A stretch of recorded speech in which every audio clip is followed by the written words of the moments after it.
Come here. Check the back seat. Gets in your head, right? Good. Because every year, dozens of children are forgotten in the backseat of a car by a parent or caregiver. All never thought it could happen to them. But with changes in routines, distractions, or a sleeping child, it can happen to anyone. Parked cars get hot, fast, and can be deadly. So get it in your head. Check the back seat. A message from NHTSA and the Ad Council.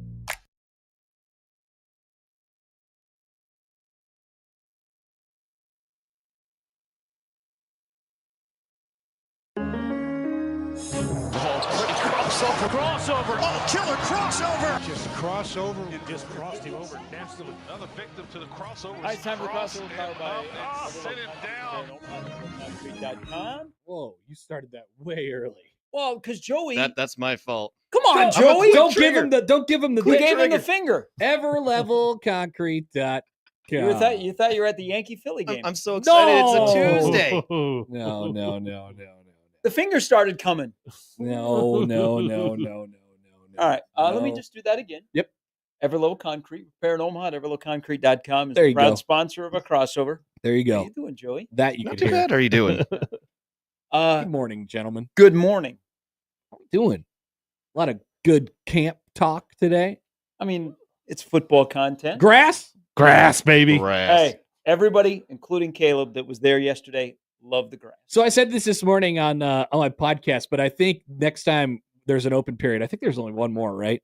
Or maybe it's just the open practice, and maybe there's one more after that. Whatever it is. Yeah. Next time the media is out there on the practice fields, someone should fake a knee injury. Well, a media person should fake Here's the a knee thing. injury. Yesterday would have been the day for it because they had us come out and we had to stay outside of the end zones. We couldn't be on the sidelines. So we go all the way down to one end. They blow the horn and they run all the way to the other side. I'm like, Classic. well, now we can't do anything here. So we're like running back the other way. That would have been the time Someone in to the just herd, go down. Someone in the herd just like, I can't believe it. It was the grass. I'm not used to this. But that's all right. It felt good though. In Gary was right. I should have just taken my shoes off and let the piggies feel it. Well, Nothing like that Bermuda. hold on here. I gotta tweet this out. I do love some Bermuda grass. There's no doubt about it. So short, so soft. It was very pleasant to be on. Although when so I guess my last experience with Bermuda would have been with at Arkansas this year. And their field I thought was hard. For whatever reason, their grass is beautiful. Their playing surface is beautiful, but I felt like the ground was hard underneath it, which was sort of odd. But that's you guys, I guess, don't come here for grass takes, or maybe we do today. I don't know. Maybe was there not enough sod and it was all just concrete immediately? I don't know how it all works. Yeah, no, I mean it's a great playing surface, but I just felt like like high choppers or bouncing balls to the outfield just took little extra bounce. What if instead of faking an injury, what if somebody brought their clubs? Like Now had we're their talking. clubs Yeah. as they were walking out to practice. Grab your 60 degree and just start taking out chunks. I mean, just be Fix your divots. just be oblivious to everything that's going on. Throw a ball Just out say, there. hey, there's a reason why you guys hired an entire turf staff. Fix it. Fix it. You guys know what you're doing. What direction are you launching that ball? Um, At the brand new facility Straight into the or straight towards through the parking lot? Straight to the field goal posts, like you're hitting a home run at Buck Belzer. ooh, yeah. The Buck. I would try and hit it into Memorial Stadium. Oh, there you go. Ooh. You'd need probably You'd have to go back in the corner a little bit. let's see from midfield of the first practice field to hit like North Stadium. You'd probably need a really like a nice a 7 or a 5. Something you can get about 190 somewhere in that range. Just blast it into the stadium. Someone finds a golf ball when they walk in for the Akron game. Like, Every what's now this? and then there's a decent gust like, coming through there oh. too. That can help out. You're like, oh, Titleist 3. How about that? Wonder where See, that came from. See, I wish they would set up. They're looking to make money out of Memorial Stadium.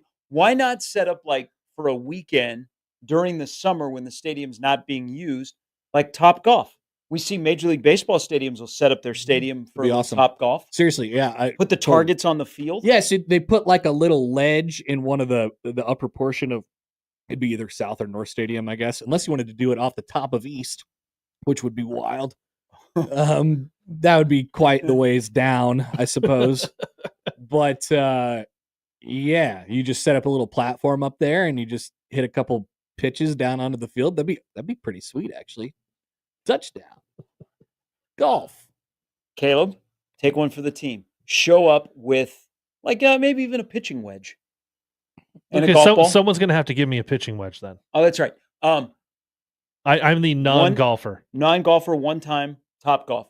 Doesn't play for a year. Wins his the Bromaha Open. Bromaha Open. Thank you. Last weekend. That is awesome. Mm-hmm. That's right. Played the best round of my life on Saturday. It was a beautiful thing. What did you shoot?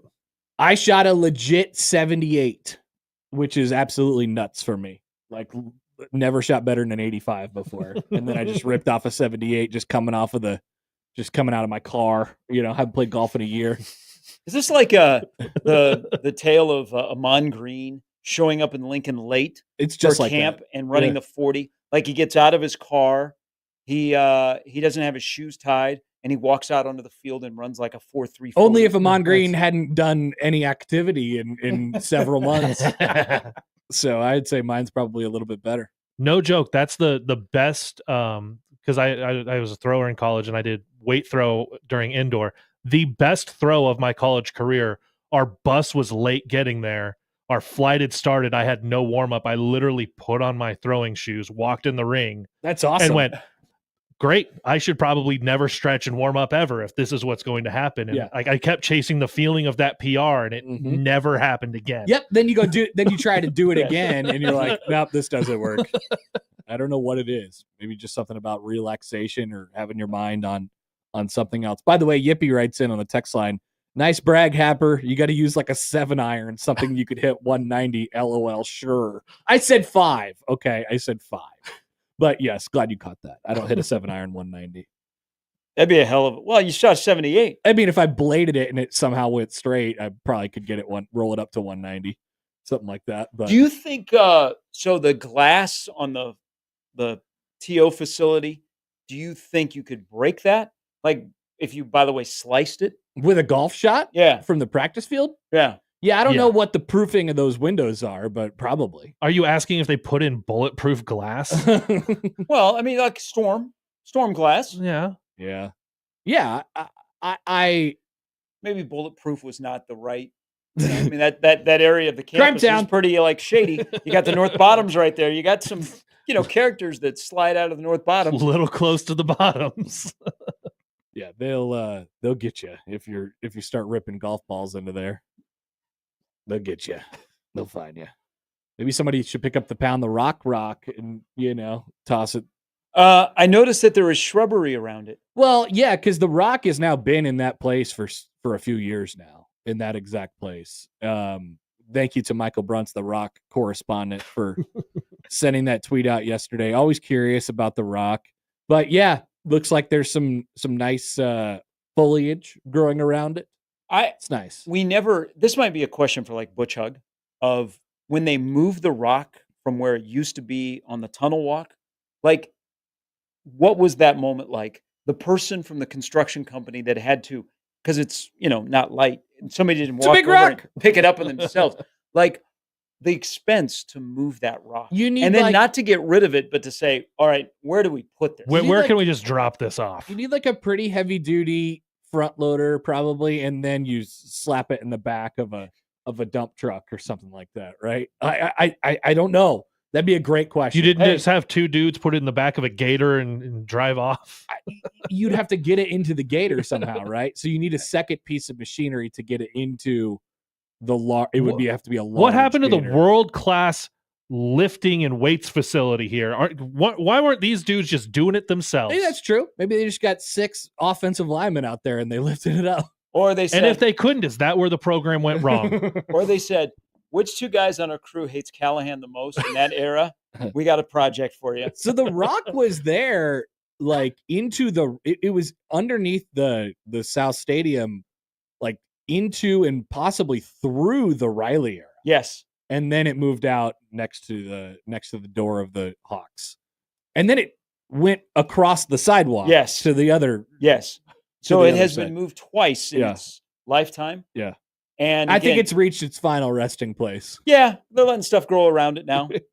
They're hoping that it'll start to disappear and lose weight. Yeah. Might as well take it on a tour throughout the state of Nebraska. Yeah, let the Rock see some things. Yeah. Just drop it off at Carhenge. You could No. take it to the small towns and the people can go up to it and pound the rock. Put the plaque back on it. That's true. But that might be a test. Like if you bring somebody to a Husker game and you walk by it, and if they recognize that they're a true Husker fan, if they just look at it as another rock, then they got no hope. That you don't know. That you don't know the lore, Don't know ball. the aura. By the way, speaking of glass breaking, so here's Chris on YouTube. He says, watch a friend slice a shot on Elmwood right into the UNO Rec Center window. Loud, but no glass cracked. So there you go. Probably not going to break it, So, but don't try. Now that sounds like a challenge. No, don't try. Don't try. yeah, because I think that would be an expensive window to Yeah, break. just in case. Mhm. Just in case. Probably not a good idea to try. Not a good idea. But now I'm thinking about what, the move from Animal House hitting golf shots, where on that campus would be the best. Like, I would like to hit it into the stadium. So you could probably pitch it up high enough from like the horseshoe out there. Well, no, because then you have to go over East Stadium. That's too high. Mm-hmm. That's could too you high. go out in the parking lot that is behind North Stadium? Yeah. That's next to the Hawks. Yeah, you have to find a patch of grass out Yes. Yeah. there. So there's a little sliver of grass, I think, still by the road, But yeah, the entrance. Mm-hmm. maybe it'd have to be a sky ball. I mean, you have to really get under it a little bit, but because that's a pretty big pitch. I'd encourage people to try this and then let us know if it works. Yeah, go ahead. Go Yeah. over there. Hit some golf shots into Memorial. I mean, there's nothing really going on right now. Mm-hmm. I mean, school, the last summer Yeah. session's about done. The chances Yeah. that you'll hit someone are lower than they've ever been. I saw parking enforcement out yesterday though, Oh, and I was they're like, "What are we never- doing They're here?" never not out. They're never not out. Well, just remember, can you still They're killing people. can you still get one ticket a year? I think that's no, because I'm pretty sure they roll over. Like if you But don't you get if like you a have free an one? you get one free one. Okay. And then you got to pay like an escalating number of dollars for like 2 or 3 Yeah. until you get the boot. Isn't it like $50 for Ye- the fee? Yes, and they're expensive. Maybe the Happer, first- was it you when you were in Lincoln at the Hendricks that you told a parking guy no? I watched Happer. 100%. So 100%. we were in there for a Nebraska basketball thing, yeah. and we came out and like we were the only cars. Like it was only Yeah. media that was there. And the person's going through starting to write. Happer sees one on his car, and I Hey, remember take this away. I remember, yeah, he just wanted. He's like, no. And the parking guy's like, what? And I think it worked. I think because he had just freshly written it. He's like, because usually they say, nah, man, it's in the system. Like Yeah. I can't take it back. But I don't know, for whatever reason, I don't think maybe I just didn't pay it, or I didn't have to pay it that day. I'm like, man, I've been here for 5 minutes. I just went to talk to whoever the coach was, Hoiberg or Tim, I can't remember. And the parking spot was open. I don't have a pass to park at the Hendricks Training Center. It's a miserable job. I've seen a lot of negotiations. I've never seen someone just walk up and say no and hand the ticket back. The pro move was the pass that you can get. You have to go through university relations and all this stuff, but it lasts for a year, and then you have to go back. You got to find the guy and all that stuff. But so I had that for a year, and that was great. But I don't have to really deal with that anymore. No, yeah. There's very, very few far. I went through the appeal process when I was in school. Oh yeah. Because I thought that I should not have gotten this ticket. And then when I walked in the room, I believe I was done because it was so one-sided. It was like a parking person and then 4 frat guys. And I'm like, I got no shot. I live in Nyhart. All right, this ain't gonna work. So like, got backup. why do you think you shouldn't get this ticket? And the first thing I said, which I thought was pretty clever, is I go, I can't afford it. Did you go in front of like a board? Yeah, I had to go in the committee? union. Like I had to put on nice clothes.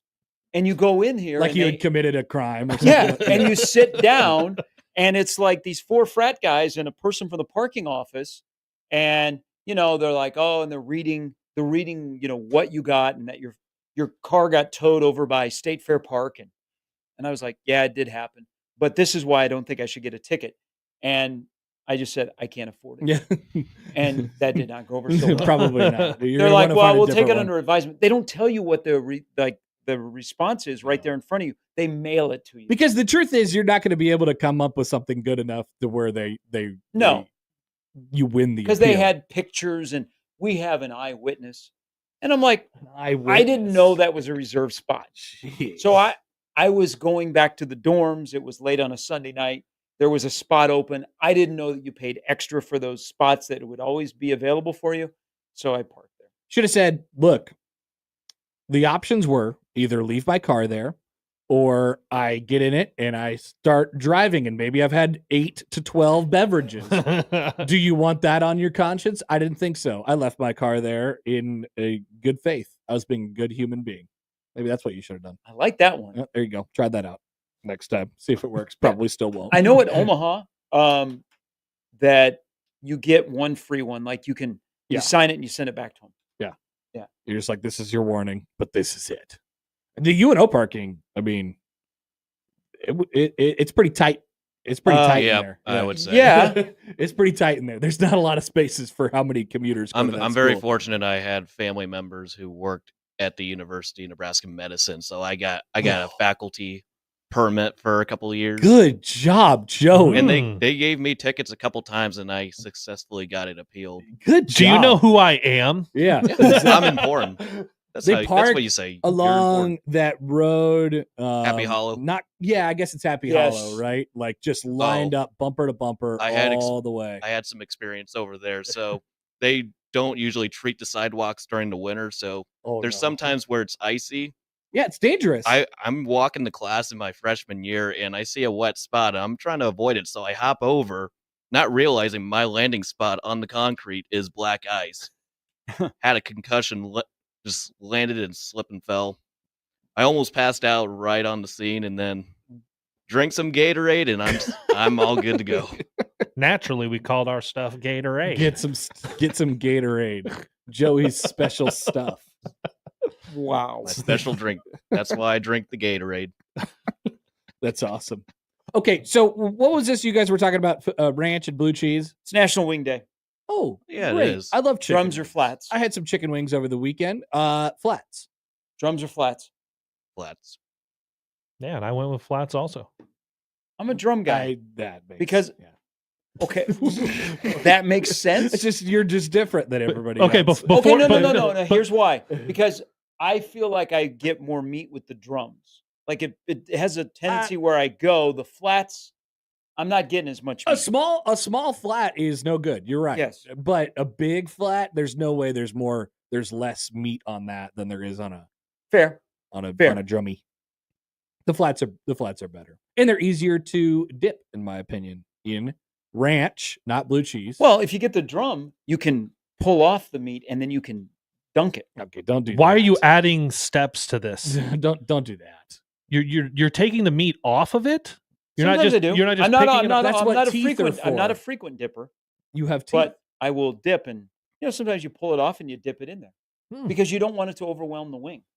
You want to be able to control the sauce that you're dipping into. So, a buddy of mine we went out to dinner on Saturday night at a sports bar, and he came up. He's a really good guy to go to a sports bar with because he just knows what's going on, right? He's got all the lists of the places that have the best this and this and this and this and all that stuff. And so we're ordering a whole bunch of stuff. There's probably 8, 9, 10 of us. And we're getting some appetizers, and and somebody mentions the cheese curds. We're like, yeah, get some cheese curds. That sounds good. Get them for the table. And he goes, wait, hold on. Could you take the cheese curds and toss them in garlic parm sauce, like for the wings? Okay. And the waitress was like,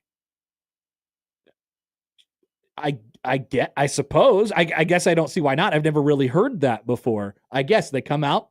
They're delicious. They're incredible. So there's your little Cheat code. There's your tip for what next time you go to a sports bar, you ask for the cheese curds and you get them tossed in the garlic parm sauce.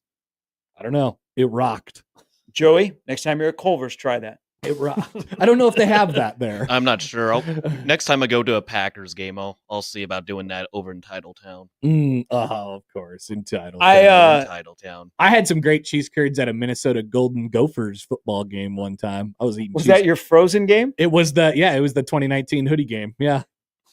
I was ripping beers and cheese curds with these Minnesotans who were just like comfortable as hell. They're like shorts and short sleeves, and I'm like, I'm dying out there. And I'm like, I need cheese curds. I got some cheese curds. A nice stadium, by the way. If it is a very nice stadium, a lovely place to watch a football game. It is, and the area is starting to grow up around it. Yeah, many people will be making their way up on a Friday night this year. One of the best things that happened is the train. Like you could take the train, drops you right off outside the end zone, or over more on University Ave, or you can take the train all the way down, like to Target Field. Now, is that train the Metro or Amtrak? It's almost like a streetcar. It doesn't move very fast. No, no. It doesn't. But you take it and you could go, because usually when I go up there, I stay out by the Mall of America, and you could take it right downtown. Yep. It's the best way to get to like US Bank Stadium without trying to find parking downtown or to go to Target Field. Like I like to stay on the campus. Yeah, parking at Minnesota is a disaster. Yeah, I like to stay on the campus and then I can take the train right down, or the streetcar, whatever you want to call it, all the way downtown. Yeah, and that's the best way to do it. That's the way I did it last time. What's the best way to get to Arrowhead for this season opener? There's no good way. It's just fight everyone. Yeah, I mean, there's only one way in. I mean, there's really there's a back way. It's complicated. I wouldn't go for a Royals game, for a Chiefs game. I wouldn't go all the way to the cutoff, Blue Ridge cutoff, to get to exit. I would get off earlier. But then, because the interstate interchange is right there before that, so you're not like following. You're literally on your own. You know, you're not following anybody else. So it's a little complicated if you're going to go off the beaten path there, and you're not taking the main way in. I would advise just taking the main way in, and it's going to be a while. You know? Or if you're staying like down on the plaza, you can work your way past the zoo and the back way into the complex. A beautiful Thursday night in KC coming up. Thursday late night, 8 p.m. Hey, kick. Nobody is even complaining about an 8:00 kick. You know, that's the first game of the year. People are like, I don't care. I don't care when you play that game. Wasn't the Minnesota game 2 years ago at 8? No, it was 7. It was? It was a 7 Fox kickoff.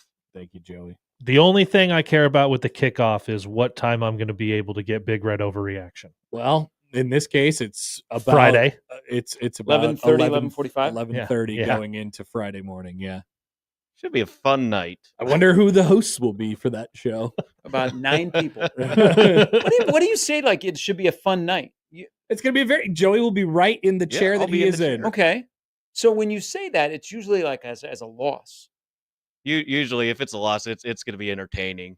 No, that would rank as one of the more miserable shows if they happen to start 0-1. My first one was that Minnesota game a couple of years ago, and had some eventful calls. Joey, you were tweeting out some stuff from Big Red Overreaction history. Caleb was consuming your content yesterday. Yeah, I was enjoying it yesterday. We had a fun night when they clinched bowl eligibility last year. Oh yeah, I got the video. Yep, the Wisconsin game. I'll tweet that out. Josh and I were at Cross Strain, which was lovely, and several people called from the same car, which was great. I don't know how they kept getting through, but they did. I liked the call complaining about Casey Thompson. Casey Thompson. Oh yeah, when Jeff Sims was the quarterback. What game was that, Joey? That was the Minnesota game. That was near the end. It was. That was the first. Yeah, that was when you and Otson were hosting. Oh my goodness. Oh, they all run together now. Could use some happy drunk Big Red Overreactions. Sad drunk is different. Yeah. Good for the listeners, bad for the hosts. Yeah. But you make it through, you know? Yeah. It's 2 hours, and in some cases it's less, you know, like if the Cubs are playing an important playoff game or something. We had a guy yesterday was wondering, because of his work obligations, he has to go down for the game and come back right after. He said, will the state of Missouri benefit from Nebraska? Will there be troopers lined up and down 29? Them and If they're smart, yeah. them in the Platte City QT would be absolutely raking it in. Have you, are you familiar with the Platte City QT? I'm not in. I feel like I should be. The number of times I've seen Happer tweet about it. I don't know about the Platte. You've I stopped at the Platte City QT. How many times have you been to Kansas City?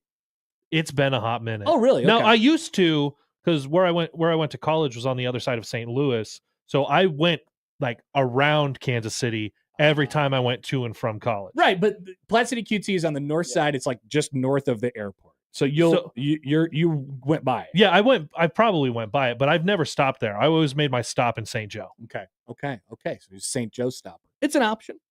It's an option. We're in, You got Mound City. We stopping at the truck stop in St. Joe. Oh, there's a bunch of stuff right Yeah, there. there's plenty of places to stop. You got Rockport, you got Mound City, you got St. Joe, you got Platte City QT. That's what you got. It's just far enough away from Columbia you can't smell it yet. I miss Columbia. That was a good quick drive to go for a football Saturday, but the town only has one road in and one road out. I miss the Big 12 North. And they park on like the highway leading do. into the stadium. They do. That main it was highway. insane. Never been. The main highway, people actually, that's where they park for the game, and then they walk to Faroe Field. That's so weird. Now, the ones who could get into the parking lot, like the tailgating looked fun. Like it looked nice. Yeah. But for the most part for people, you weren't fighting your way up like Vine Street here. You were parking on the highway. That's so weird. An open highway that people are still using. Classic. And then just getting out and walking up the road. And they don't do anything about it. They're just like, yeah, leave your cars here. Yeah, it'll be fine. I knew Missouri was not a serious football program. The first time I went to Columbia, they were parking cars on their practice field. I'm like, no, that doesn't happen. That Nebraska. tracks. Yeah. Not with that Bermuda grass. Can't do that anymore. Ooh. What if you were driving a Gator and somehow you left tracks on it? You just turned a little hard. Yeah. And that rule would be on you instantly. He's like, I want to see the tapes. Who did this? We'll make a Chasing 3 about it. You know that one And of not the- release it. No, release it. Well, it's a home movie. Yeah. You know that one of the coaches has, like, in the middle of the night or something, snuck out there and is hitting a couple balls.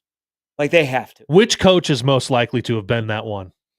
Satterfield, I think, is the best golfer. Yeah, on I think on the staff. he would go to the top of the list as the golf guy, I think, on the staff. But I think if you're going out to do that, you got to have a little crazy in you. Well, so I would offense the first 2 years. Crazy in a different way, though. It's like, we're 210 out. Let's lay up. Yeah. He was night putting. So that's what we call that play call. Yeah, it's called the layup. Was Josh at the Braves game last night? No, I texted him last night wondering if he was going to make it down this week, and he said well, today's going to be too hot. Obviously, yesterday was too hot. He said if it would have worked out, where maybe like Strider was pitching on Wednesday, he would have gone, but he pitched last night. Yeah, he pitched last night because your favorite color analyst could not get over his pants. Yeah.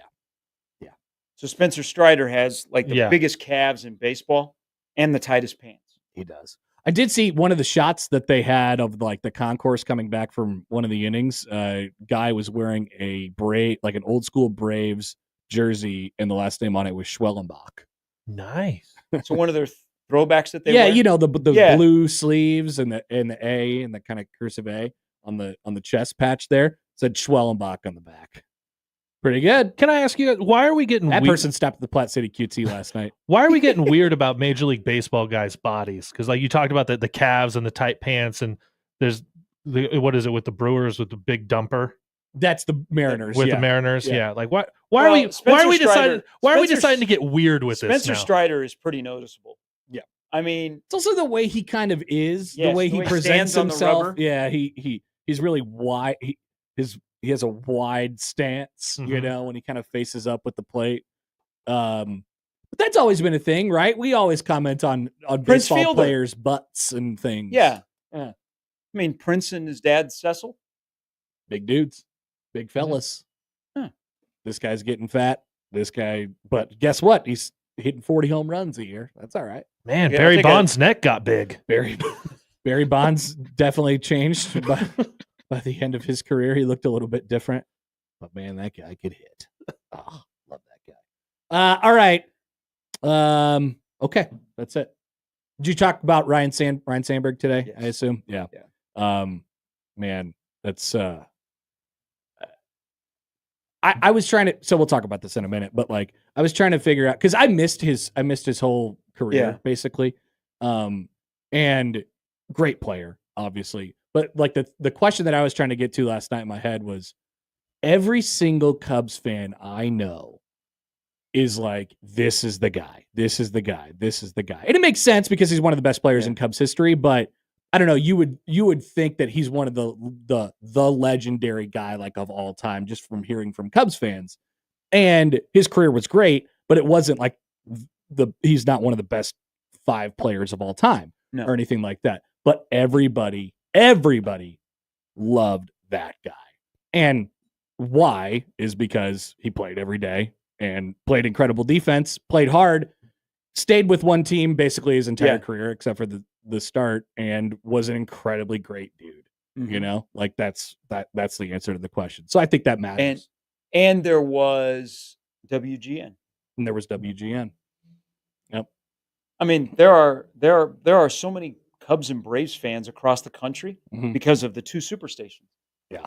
No doubt. 100%, especially in this area of the country. I mean, there's probably enough people that are Sandberg fans, but we're not Cubs fans, but he was on TV every day. 100%. 100%. And that's how a lot of people became Cards fans, because radio, like the Cardinals radio, dominated most of Midwest America. Yeah, whether you liked it or not, the Cubs were going to be on when you got home from school. Yeah. Well, and then that's how, and I tell people I didn't grow up having an MLB team, but I did in college because my first year, my roommate loved the Cards. So every day after class, they were on right away. And I was like, you know what? If I'm watching it every day, that's what it is. Let's maybe give a little investment here. It's just access. And that's why people like their favorite teams. And the Cubs had a lot of them. That's for sure. That and the Braves. I remember like when Skip Carey was doing the Braves games, and they'd go play out in Los Angeles, and there'd be so many Braves fans. And people were like, why are there all these Braves fans? He's like, because we got TBS. Ton of Braves fans. Every Braves game is on TBS. In Kansas City last night. Yeah. A ton of them. Like, they were loud, too. It always triggers me a little bit, but yeah. It's game 1. You walked 14. All right, enjoy the last of this heat before the temperature in your apartment goes down a little bit, which will be nice. It was cold. It was cold in there. It was cold. I did turn off the air. 78. I had it at 74, but it felt colder. So I shut off the air midway through the night, and when I left, it was like 79. It was nice and comfy. It's going to be steamy today again, and then I'll be fine. And then I'll be ahead of all you guys, and you guys will be complaining when you get your bill. And you'll be like, oh my gosh, I'm good. Got to pay all this money. I'll be like, yeah, mine's $60. But I'm comfortable all the time. That's what matters. Sometimes I'm in my basement underneath a blanket, and it's 150 degrees outside. Okay. Nice. Have a good day. All right. That's the crossover powered by Everlevel Concrete Repair in Omaha at everlevelconcrete.com. Tuesday, we'll start things off next. That's the crossover. The Connor Happer Show is next on 1620 The Zone.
does it the only way he knows how.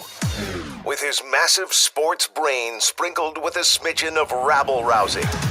Let's get back to the Connor Happer Show on 1620 The Zone. All right, welcome in Tuesday on the Connor Happer Show on 1620 The Zone and on 1620thezone.com.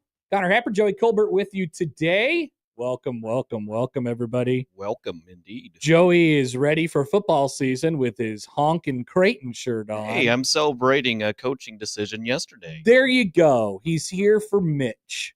Congrats to Mitch Ballack. And a great non-con schedule release by Creighton Volleyball yesterday. That's what you're celebrating, I'm sure. Yes, right? I am. Okay, excellent. Fantastic. So welcome to the show on a Tuesday, everybody. Of course, day one of camp yesterday. We'll have some videos from Matt Rule. You'll be able to hear that if you're listening with us on the radio. Also, a Tuesday staple, MLB Reaction Overreaction coming up today at 12:30. We passed Mike Schaefer into today, so he will join us at the top of the hour. We'll get Schaefer's takeaways from day one and see what else is on his mind. Alan Bell will join us as usual at 11:30. That's the lineup, powered by the referees at John Higgins Weather Guard. We'd love to hear from you all, 402-951-1620 on the Prairie Flower Casino Zone hotline. You can call or text that number. Tweet at Happer Show at Connor Happer on the JTech Construction Zone Twitter feed. Email Connor or Jay Colbert at nrgmedia.com. Connor at 1620thezone.com. Jay Colbert at nrgmedia.com on the Equitable Bank Zone inbox. And we say good morning to the YouTube streamers today, where Black Cat's right there with you. He says, honk. There you go. You got some honkers along with you, Joey, today. No response to that. Probably for the best. Elsewhere today on the show, yes, baseball got some very, very sad news last night with Ryne Sandberg passing away at age 65. We will talk about that here in just a couple minutes, and we'll dive into sort of the question that I asked there in the crossover. Matt Rule, a few things from him, talking a lot about developing the leadership of his program, have it being a player-led situation. Is Nebraska there? Are they over the hump in that regard? Matt Rule will explain. Also, the punter. Can the punter be a weapon for Nebraska this year? Love to see that. Kicking those banana balls, boomeranging, left-footed, right-footed, rolling out. And according to Matt Rule yesterday, he basically pulled a Booby Miles' uncle, and he can pass. Oh boy, very, very interesting. So wait to see that. Yeah, well, and he did. He said this sort of under his breath a little bit, but they haven't been shy about this idea. And we'll talk about it when we talk about the punter a little bit later on. He does like to fake. He being Rule, they like to fake a little bit. Got a little Dan Campbell in him. Yeah, there's gonna be some gambling in there. Gambling Dan Campbell. Yeah, I think there will be a little bit of that, and maybe Nebraska's new Australian punter Archie gives them a little bit more leeway to do those things. A few more things coming up on the show today. Strength of schedule. This was mentioned. This idea came to my head on something that Scott Docterman wrote this morning for The Athletic. He also matched it up. That juicy, murky middle of the Big Ten. It's like basically 12 teams. Schedule and quarterback play. So we'll evaluate kind of both of those things, but we'll touch more on the quarterback play amongst those teams as we go on throughout the show today, since we had the schedule part a little bit last week. Major League Baseball feels like the gambling thing is not over. I see a common complaint from baseball fans, or a common observation from baseball fans about gambling and its relationship with the sport. And I would like to talk about that a little bit later on in the show. And we'll talk about the Big Ten as well, as Stuart Mandel writes, being on their own planet right now. Planet Gaslight, I believe he called it, which was sort of funny yesterday, but we'll dive into that situation a little bit as well. Glad you guys are here with us today. As always, we would love to hear from you. We always want to hear from you. As Kenneth writes in about the punter, just a heads up, Notre Dame had a 30-year-old Aussie punter freshman last year. He never played American football. There will be about a 6-game adjustment period that will make you want to rip out your hair. What if I told you, Kenneth, that Nebraska's freshman punter is like a normal freshman? I think he's like a normal freshman age. Does that make it worse? Probably. Who knows? We'll see how Mike Eckler is able to kind of lasso that one in and make it work for them in the early portion and as we go on throughout this season. Let's give ourselves some room here. When we come back, we'll talk about baseball's loss yesterday as we lost Ryne Sandberg. A couple good stories that I heard yesterday that I thought were really poignant and kind of told, painted the picture of Ryne Sandberg, a little bit more clear. But if you're a baseball fan, and especially if you're a Cubs fan, you know exactly what he was all about. So we'll discuss that for a few minutes when we return. Mike Schaefer joins us at the top of the hour. Glad you're with us on a Tuesday on the Connor Happer Show on 1620 The Zone.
A couple things here. First, number one, if you haven't seen this, go over to Twitter at 1620 The Zone or our website, 1620thezone.com. And yes, we would love for you to enter the Kinda Like NIL 5K sweepstakes. Please do that while you're at it, because the enticement, the thing that is bringing you to this place is either me saying this or the beautiful graphic that goes along with this that was tweeted out this morning at 1620 The Zone on Twitter. And once again, sign up for this, the 5K sweepstakes. kinda like NIL. The graphic depicts each of the hosts on 1620 The Zone, Matt, Gary, John, Josh, myself, as offensive linemen.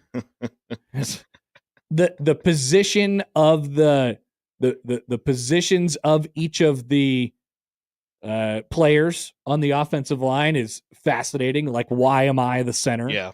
You know, why are the guards John and Josh? Here's my theory. So Okay. you host your own show, and then you got John and Josh sharing the guard position, and then Gary and Matt sharing the tackle. So it's position group based on who's hosting the show together. But is there any way, you know, could this have been better from an actual physical standpoint? Like, what is the most important position on the offensive line? Or you could argue that they're all equally important. The center, the left tackle, they usually are usually like the spots that people sort of point to. But go ahead, head over to 1620thezone.com or just head to our Twitter account. You can see this graphic. It is hilarious because we have oversized heads. Curious question is, where would you put the main zone producers, and then you got after hours and so yeah, I mean, if we created a full 11, right? You know, we need a quarterback, we need a running back, we need a couple wide receivers, we need a tight end, depending on what set we're in. Maybe we're in a Wildcat, who knows? You know, maybe we could add everybody else in here too. Yeah, that could work. Maybe Joey's the quarterback. Who knows? What position would you, out of the remaining positions, Joey, if we were to edit you into this, where would you like to be? Probably a receiver. Receiver. Okay. We can get you out there on the edge. I'm catching things on the fly. Okay, so you're that's good. That's good. You're a slot receiver, a good slot possession receiver. Yeah, slot possession. I don't know if you're going to beat anybody on the edge, you know, on a deep ball, win a jump ball or anything like that. But, you know, catch a couple bubble screens, get some things going right in front of the line of scrimmage, make a guy miss or two, something like that. Yeah. All right. We can get you in there. So check that out. That's the kind of like NIL 5K sweepstakes 1620thezone.com. Also, before we get to Ryne Sandberg, the Field of 68, which is a basketball podcast conglomerate, I suppose, they announced that they're putting together a bit of an opening day tip-off marathon for college basketball this year. November 3rd, they're going to go 7 a.m. Central to the last game starting at 8 p.m. Central. These games will either be in Rock Hill, South Carolina, or in Sioux Falls. And guess what? The Omaha Mavericks are involved. They are going to play in the third game of this opening day tip-off marathon, 12:30 Central, up in Sioux Falls, and they'll be playing Murray State, who has a local interest because Ryan Miller is the head coach. Took a couple J's with him from last year. So that's a bit of a juicy opening day matchup for Omaha on a neutral court, which is really cool. I imagine there will be fans of both at that midday showdown. South Dakota State rounds out the day against Merrimack. So Winthrop and Queens and St. Bonaventure and Bradley in the Rock Hill portion of this marathon. And then in Sioux Falls, it'll be Murray State versus the Mavs, Drake and Northern Arizona, High Point and Furman, another local interest in both of those games. Yep. And then South Dakota State and Merrimack. Is this at the Pentagon or at the arena? So I would imagine, well, they're spreading out the games enough. I'm not sure. That would be a better question for maybe somebody could help me out on that. I guess I assume it'll be at the arena up there where they play the Summit League tournament. Yeah. But yeah, it just says Sioux Falls here on the graphic. So there you go. There's a nice, fun opening day basketball matchup for the Mavs against the Jacers, as they're calling them this year. Many Jays fans might be conflicted because they'll like to root for both teams this year. All right. So very, very sad news out of baseball last night. We knew that Ryne Sandberg was not doing well. He had mentioned before the All-Star break that he was probably not going to make it out anymore, and it felt like, oh man, it's not going well. He passed last night at the age of 65. So as I said to these guys in the crossover, So I'm a little bit too young to sort of understand his career, which was, like I said, I don't want to minimize his baseball playing career, but I do think the headline with Ryne Sandberg is, interestingly enough, maybe not so much about him as a ball player, but more so about him as a human, which is amazing. And people always say that after people pass away, is like, yeah, he was a great ball player, but he was an even better human. I actually think that really is the case in this situation, and there's a lot of stories out there to prove it, that were coming out last night and it's today and for the next several days. So his career was great, but he doesn't get mentioned with the all-time greatest players of all time, but people do, Cubs fans mention him as one of the all-time great Cubs. So I've always wondered for a long time, and I'm not in like the Cubs community either. So I've always wondered, why is it always him? It's always him that Cubs fans talk about. Remember Sandberg, remember Ryno. And he's one of my favorite players of all time. Everyone I know who's a little bit older than me and is a Cubs fan, that generation, says that was the guy. That was the guy. He was the number one guy. And as you pick apart his career, I mean, there's plenty of baseball reasons why, but there's so many more, I think, human reasons why. His baseball life aged tremendously. He played the game hard. They played the game the right way. He played for the right team, right? The kind of lovable losers. He only made the playoffs twice in his career. And for basically just one team, he was traded from the Phillies after his first year. And he did it for a very, very long time. He played incredible defense. And like I said, he did it for mostly like non-contending teams. And I've often talked about this with baseball and people's relationship with baseball. There is just something about a guy who stays for 15 years and is there every day, and people buy his jerseys and they grow a relationship with him and they're involved in the community. And it all of a sudden a person becomes synonymous with, yes, playing good baseball, but also a franchise, a franchise's history, a city, and then the sport as well. And it grows into something larger. And I think that's Ryne Sandberg's impact. He was known as an ambassador for the game. Nobody had a bad story about Ryne Sandberg. And then, the one that everybody goes to from a baseball perspective is the Sandberg game against the Cardinals in '84. He hit the game tying and walk-off home runs against Bruce Sutter and the Cardinals that day. And they went to the playoffs that year. And, so there's plenty. Once again, I'm not trying to minimize the baseball playing stuff because he was absolutely fantastic in his career. The accolades just stack up and stack up and stack up. He's a Hall of Famer. But when you hear people talk about him, it's always their sort of relationship with him and their love for Ryne Sandberg as a human being. I was watching the Royals game last night, and Ryan Lefebvre, who is the Royals TV play-by-play man, does some radio as well. He's been around the game a long time, and they caught wind of this in the Royals broadcast booth, and he told a great story. Ryan Lefebvre, his dad, Jim, was the manager of the Cubs for a couple of years in the early 90s. And Ryan was Ryan Lefebvre. He was an up-and-coming, baseball player. He was about to, I believe, enter college at the University of Minnesota, where he was a really good player. And so he was with his dad, who was managing the Cubs at the time, and he was, in the manager's office, kind of just sitting around and waiting for his dad to get done or whatever it might have been, just, off by himself. And he told the story last night in the broadcast, and I want to make sure like it's pretty close to what he said, at least.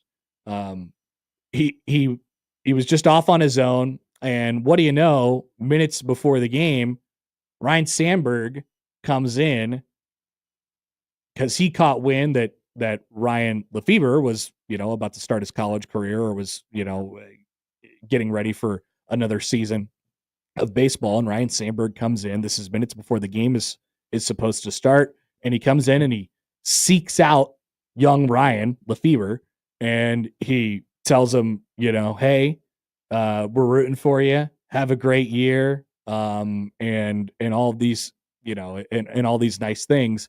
Which that's just a thing where it's a guy who's at or near the peak of his powers. He's a star in the sport. He's accomplished so much, and he takes time before the game to, go say, "Hey, nice job" to a college kid who he doesn't know, right? and I think that is a really good anecdote of sort of what Ryne Sandberg was all about. A fantastic, superb baseball player, but a guy who absolutely loved the game, was an ambassador for the game, stuck around in the game, managed afterwards, and always, was great to everybody around him. And I just think that when you put that in context, that's when a guy becomes sort of a one of one, right? There's been a lot of guys who have, who had really, really successful careers, all-star games, and he won an MVP and all this success. But when you start going to the next level with your relationship with a franchise in a city, it's when it's about the accumulation of all of those little moments throughout your career where you take time out of your day to give back, and you take time out of your day to talk to people, and how good of a human you are. And that happens second by second.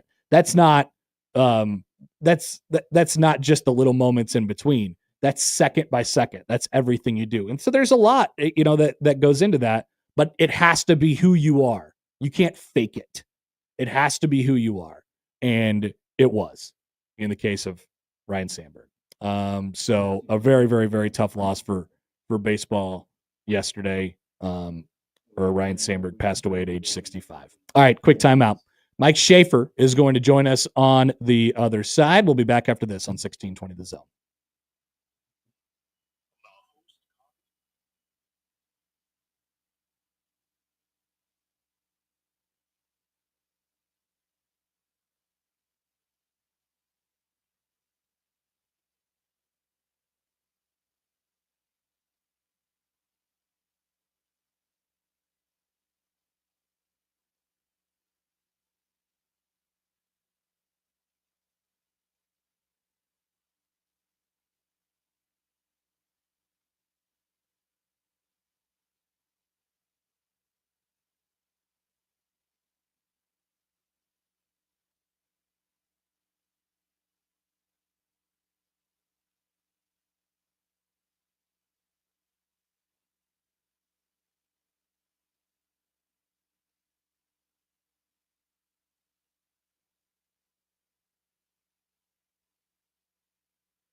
Come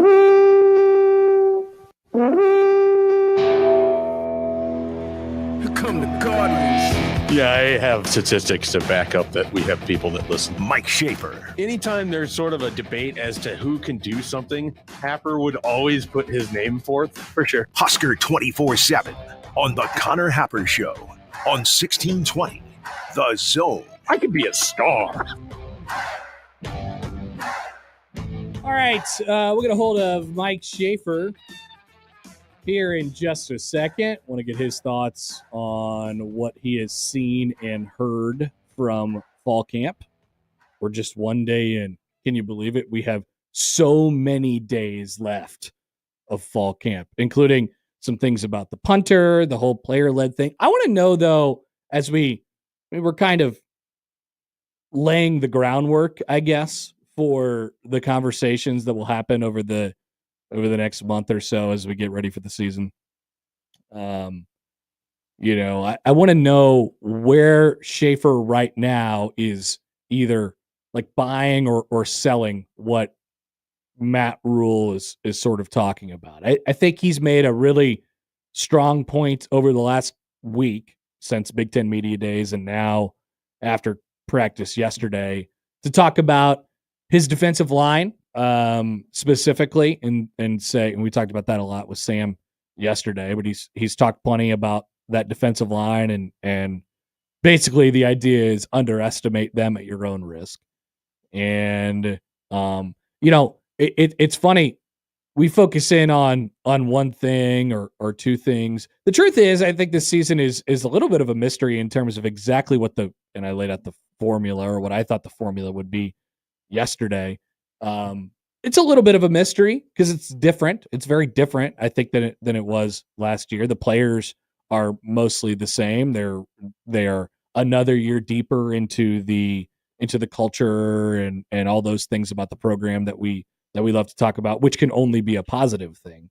But how far along are they, and how far along are they in terms of it making a difference on the football field? So while we're waiting for Schaefer to give us a call back here, let's actually get to some videos from yesterday. Speaking of that, Matt Rule, got a couple videos from him. We'll save the punter part for a little bit later on in the show, and maybe we end up replaying this back later if Schaefer calls back sort of in the middle of this. But Matt Rule talking about the idea of this being a player-led program. He says it all the time. Players don't listen to coaches. Players listen to players. I think you're going to hear that in this bit that we're going to play right here. But here's Matt Rule after practice one yesterday. Willing to have hard conversations with each other, when they're willing to hold each other accountable, that's player leadership. And not when things are easy, but when things are hard.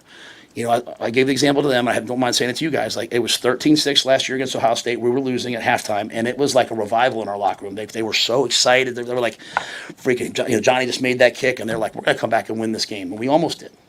And then the next week it was 13-7 against UCLA, and we run off the field. People are booing, which we get, right? And we're in the locker room, and it was like literally like, I was up there like, I was praying, not really praying, but I was like trying to come on, guys. And it was just sad. Like, gosh, what's happening to us? And nothing happens to you in football. Like, you take control of it and you run with it, right? So it's like, but I think looking back, they're like, well, why were they different? Well, because we're listening to everything else instead of just what's our standard. No matter what the score is, we keep playing, we find a way. And you know what's crazy about that game? It was then 20-7, and it was then 27-7, and then we came back, we had a ball with 2 minutes. Heinrich came out there, and we had a chance to go tie the game to win it.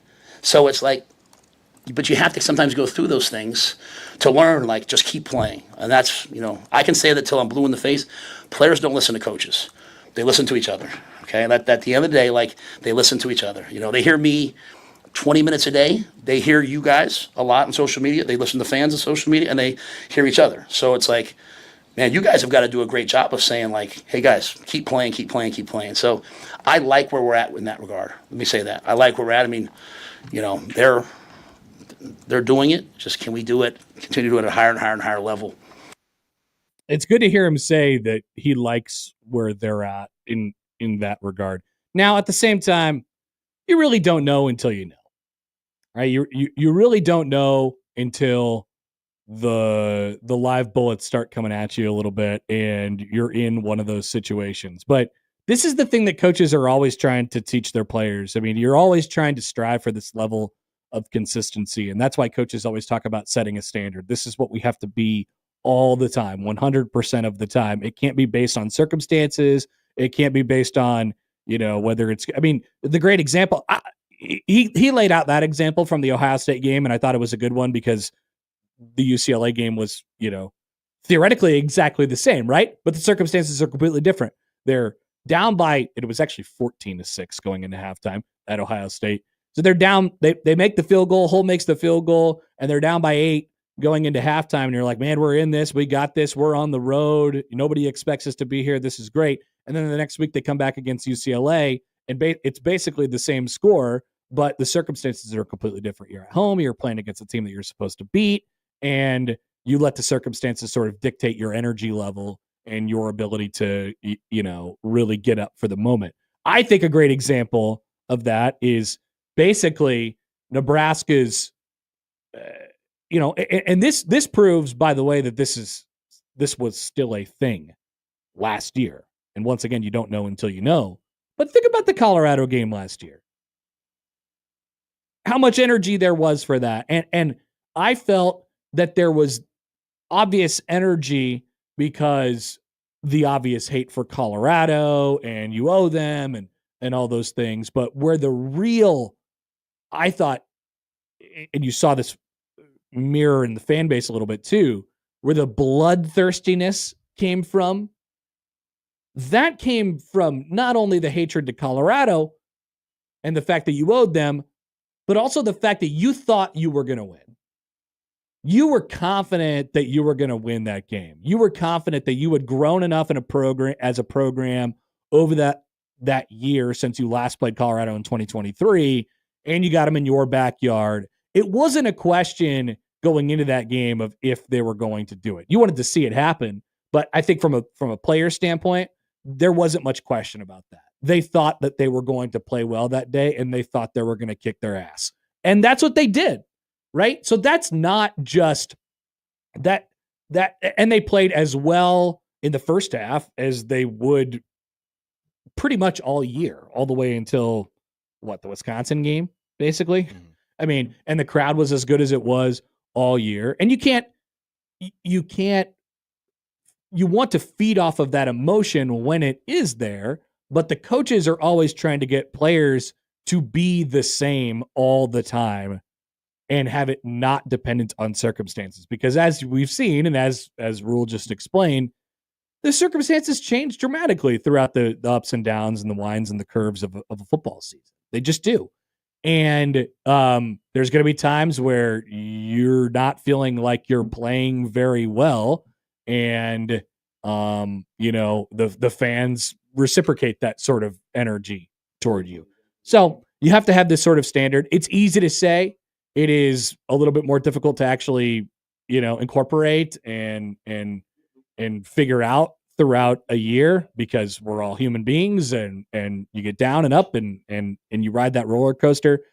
But the consistency is something the program, I think, is going to benefit off of from these last 2 years going in to 2025. All right, let's head to the phones now. That's where we find Mike Schaefer of Husker 247 joining us now on the Prairie Flower Casino Zone hotline. Schaefer, hello. How are you? Busy. Very busy. Yes. Ready for it to be not today or yesterday or this week or next week, but it'll be fine. So we can let you go. No. It now is perfect. It's just I've just basically been telling everyone, so I might as well tell the 1620 audience. Selling a house, buying a house, multiple house inspections. Lots of stuff trying to get done. Can't be at the house for a while. So I was trying to get everything done before I left.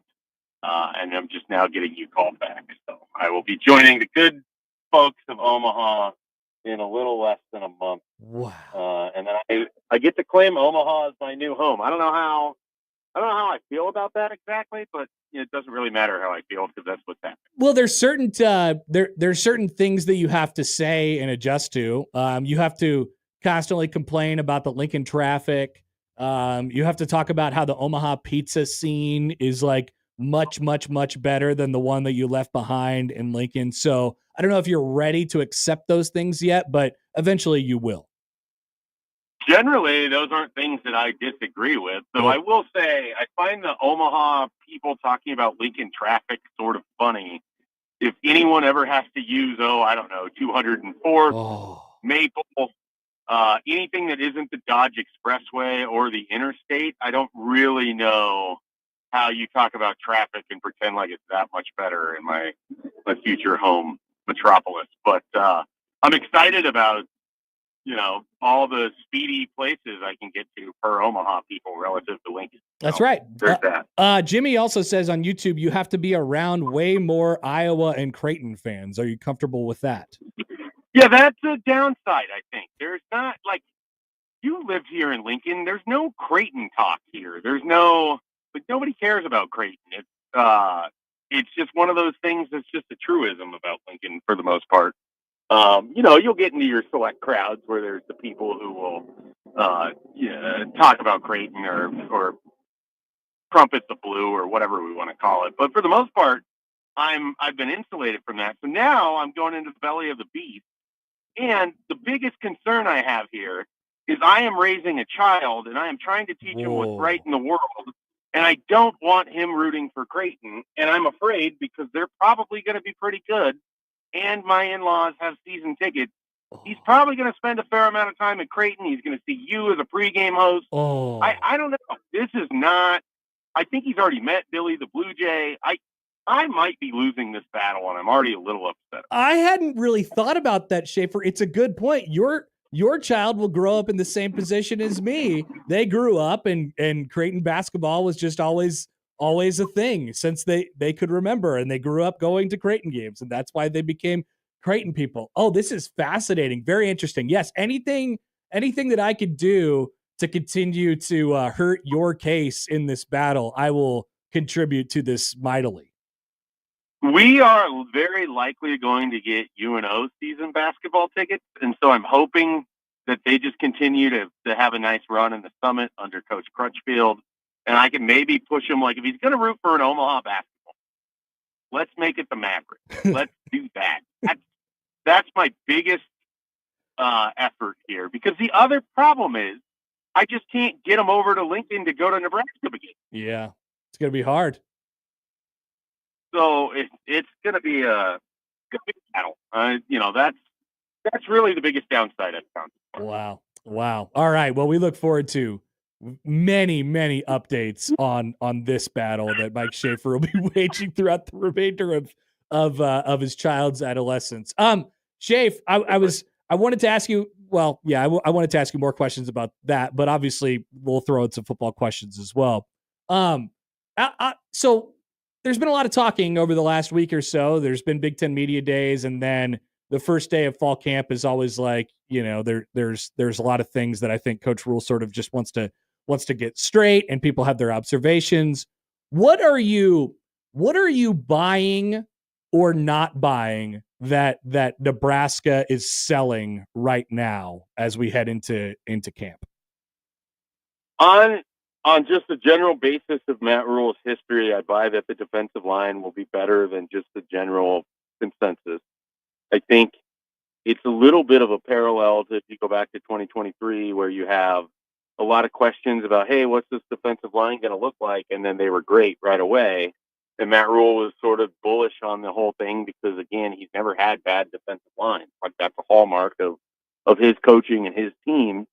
And I am just unequivocally buying that. And a lot of it has to do with I was already in on guys like Riley Van Poppel and Keona Davis. And I think Williams Winery has a ton of upside. And I just think the defensive line in general has more upside than a lot of positions on the roster. And so if it hits, it's hard to imagine a world where it's better, but it's not out of the realm of possibility with the upside of some of those defensive players. So I'm buying the defensive line.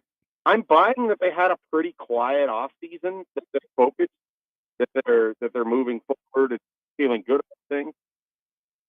So that's how much I'm buying. Are you selling anything right now, or is it too early to tell? I generally sell the running back situation every year. I get the opportunity to. I mean, I buy Emmett Johnson. I don't buy anything behind it. I don't buy that they feel good about their depth. I don't buy any of that. I mean, they might genuinely feel good about it, but I don't know how anyone else could accept it, just based on the lack of experience behind Emmett Johnson there. I mean, they don't have anything after him that has any experience at all that's worth talking about. How I think we've talked about this plenty throughout the offseason, but how comfortable are you with Nebraska's offensive line at the moment with the pieces that they added? And now we're going into camp where it seems like both tackle spots are potentially kind of up in the air, depending on how you think about what they said about Elijah Pritchett yesterday, and that position in particular.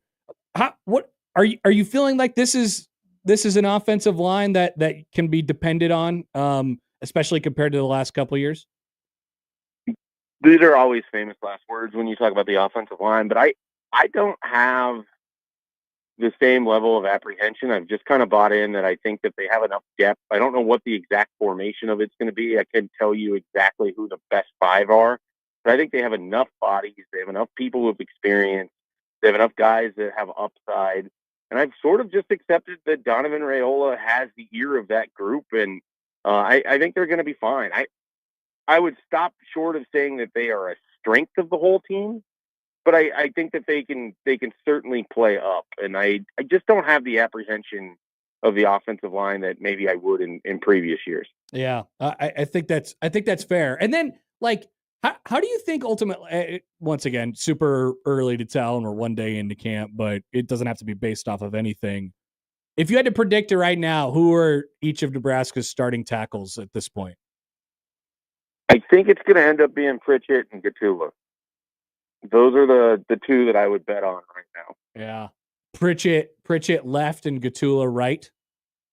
Yeah, and frankly, I mean, they could go the other way too. So it's, I think some of it is they have enough versatility where they don't have anyone that's just written in Sharpie as this is X tackle, because Gatula started how many games last year at left tackle, and Pritchett started for Alabama at right tackle, played left tackle. So I think they could be pretty well flipped or flopped if they needed to in that regard. And then we'll see what Teddy Prohaska is able to do and how healthy he is. And they're just kind of in a unique situation where they have a bunch of depth that actually has starts too, which is usually not a thing for an offensive line in college football.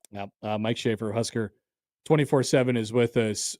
So defensively, outside of the defensive line, I feel like behind them with the linebackers and the defensive backs, there's not really been many questions raised outside of, basically just who plays where or how many people play in that regard. As we just kind of take a tour throughout the entire roster right now. Nobody really thinks about them. Is that appropriate for where things are at right now heading into camp here? I think it's fair to wonder if you have someone that can play at the level of John Bullock, and that's not to throw any shade at a Vincent Shavers or a Watson Trent, who I think Watson Trent obviously is Sun Belt Player of the Year defensively, so he's certainly a guy who can play at a high level. But I just think when I look at Nebraska's defense, the toughest piece for me to one-to-one replace might be John Bullock, because he just showed up in big moments early in the season.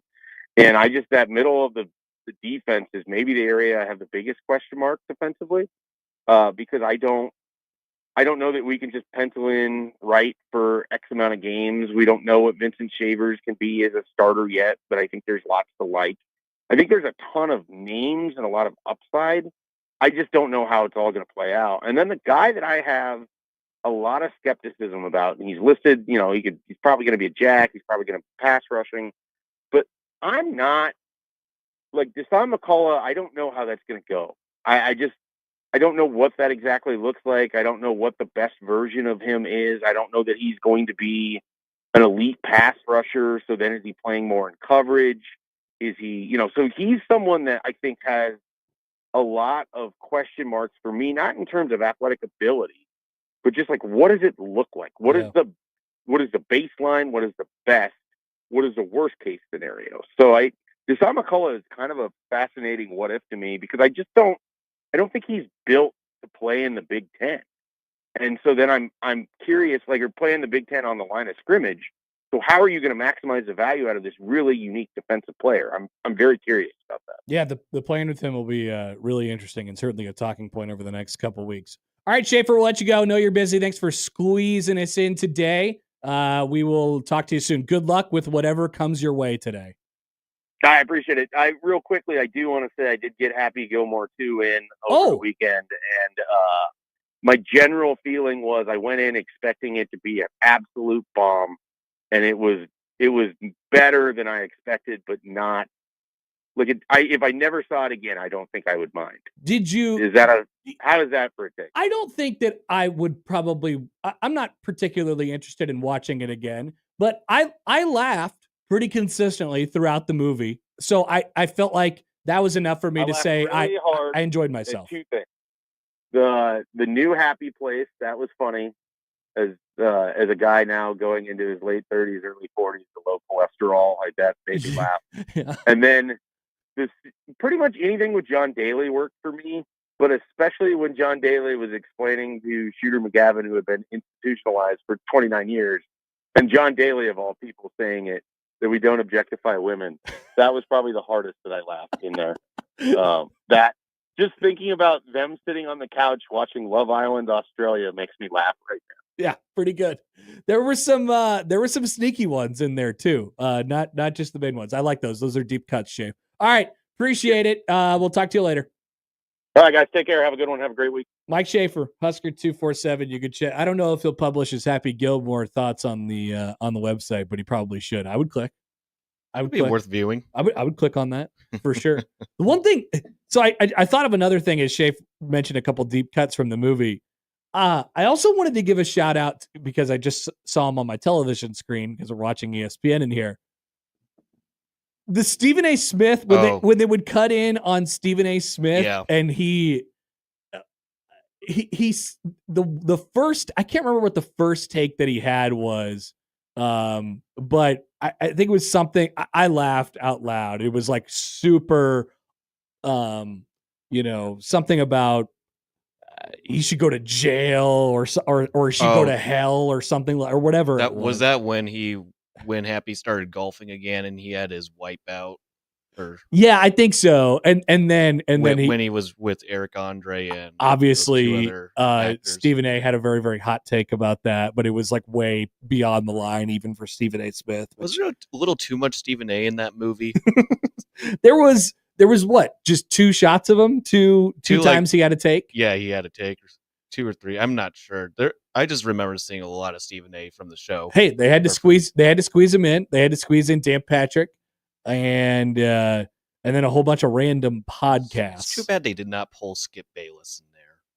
I know. They really could have. Maybe he just didn't want to help out Skip. Sandler didn't want to help out Skip Bayless.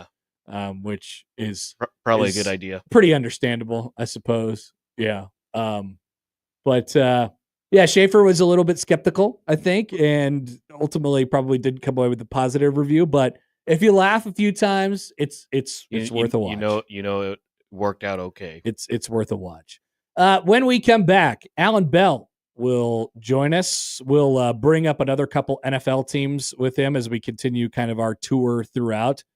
Zoom in on a few of those and plenty more as always I'm sure he has thoughts on Happy Gilmore, to be honest with you. So we'll get to that and more when we return. It's the Connor Happer Show on 1620 The Zone.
Here comes the money. Here we go. Money talk.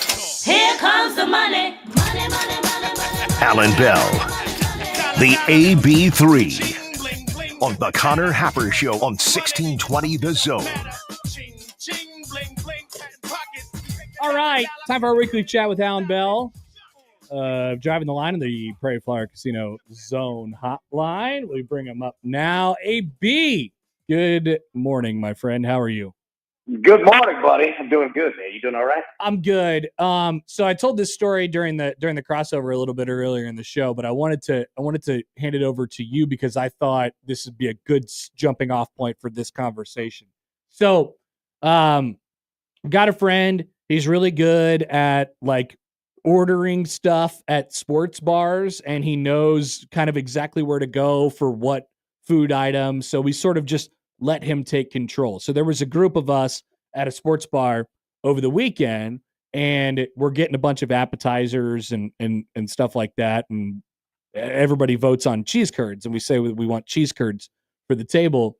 And buddy, the guy goes to the waitress. He says, I want cheese. We're going to get some cheese curds, but I would like the cheese curds tossed in the garlic Parmesan wing sauce. And the waitress sort of like paused, and she was like, yeah, I guess we could do that. And then they brought them out to the table, and they were incredible, kind of like life-changing, I think, from my standpoint, for whenever I order cheese curds at a sports bar next. Dude, first off, I think that is a genius idea of the garlic, right? Now, the waitress, like, pausing for a second, but then realizing, like, oh, we can do this. Yeah. And, you know, I think if I were the guy who owned or managed it, like, I would want to know about that. Like, oh, people like that? Well, let's add it to the menu. You know what I mean? Like, it's a good idea. I also like the idea of having, like, one person take control of, like, the food.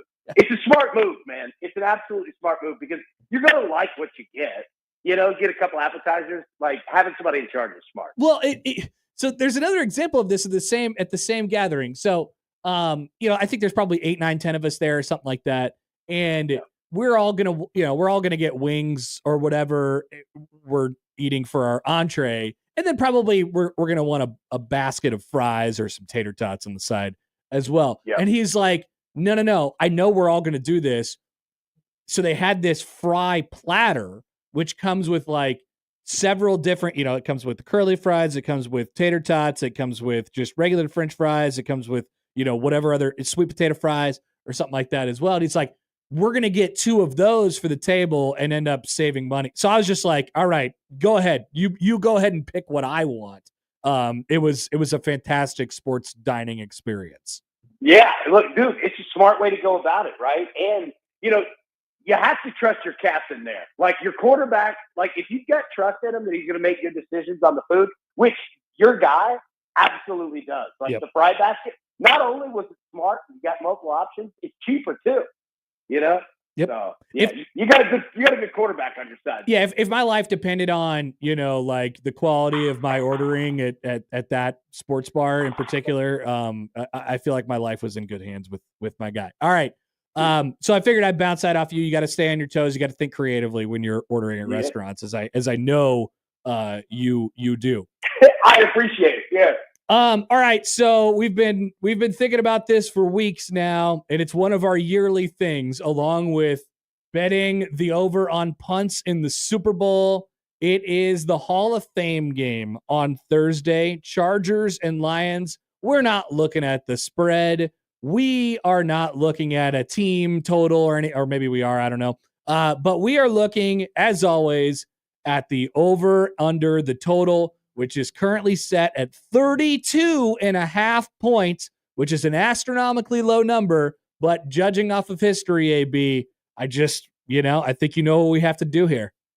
Yeah, I know. It's astronomically low, yet it's also astronomically high. I know. Like, that's what scares me right now. Okay, when you're looking at the game, all right, so Chargers and the Lions, 32.5, right? Like, you've got 2 coaches who take football seriously in Jim Harbaugh and Dan Campbell.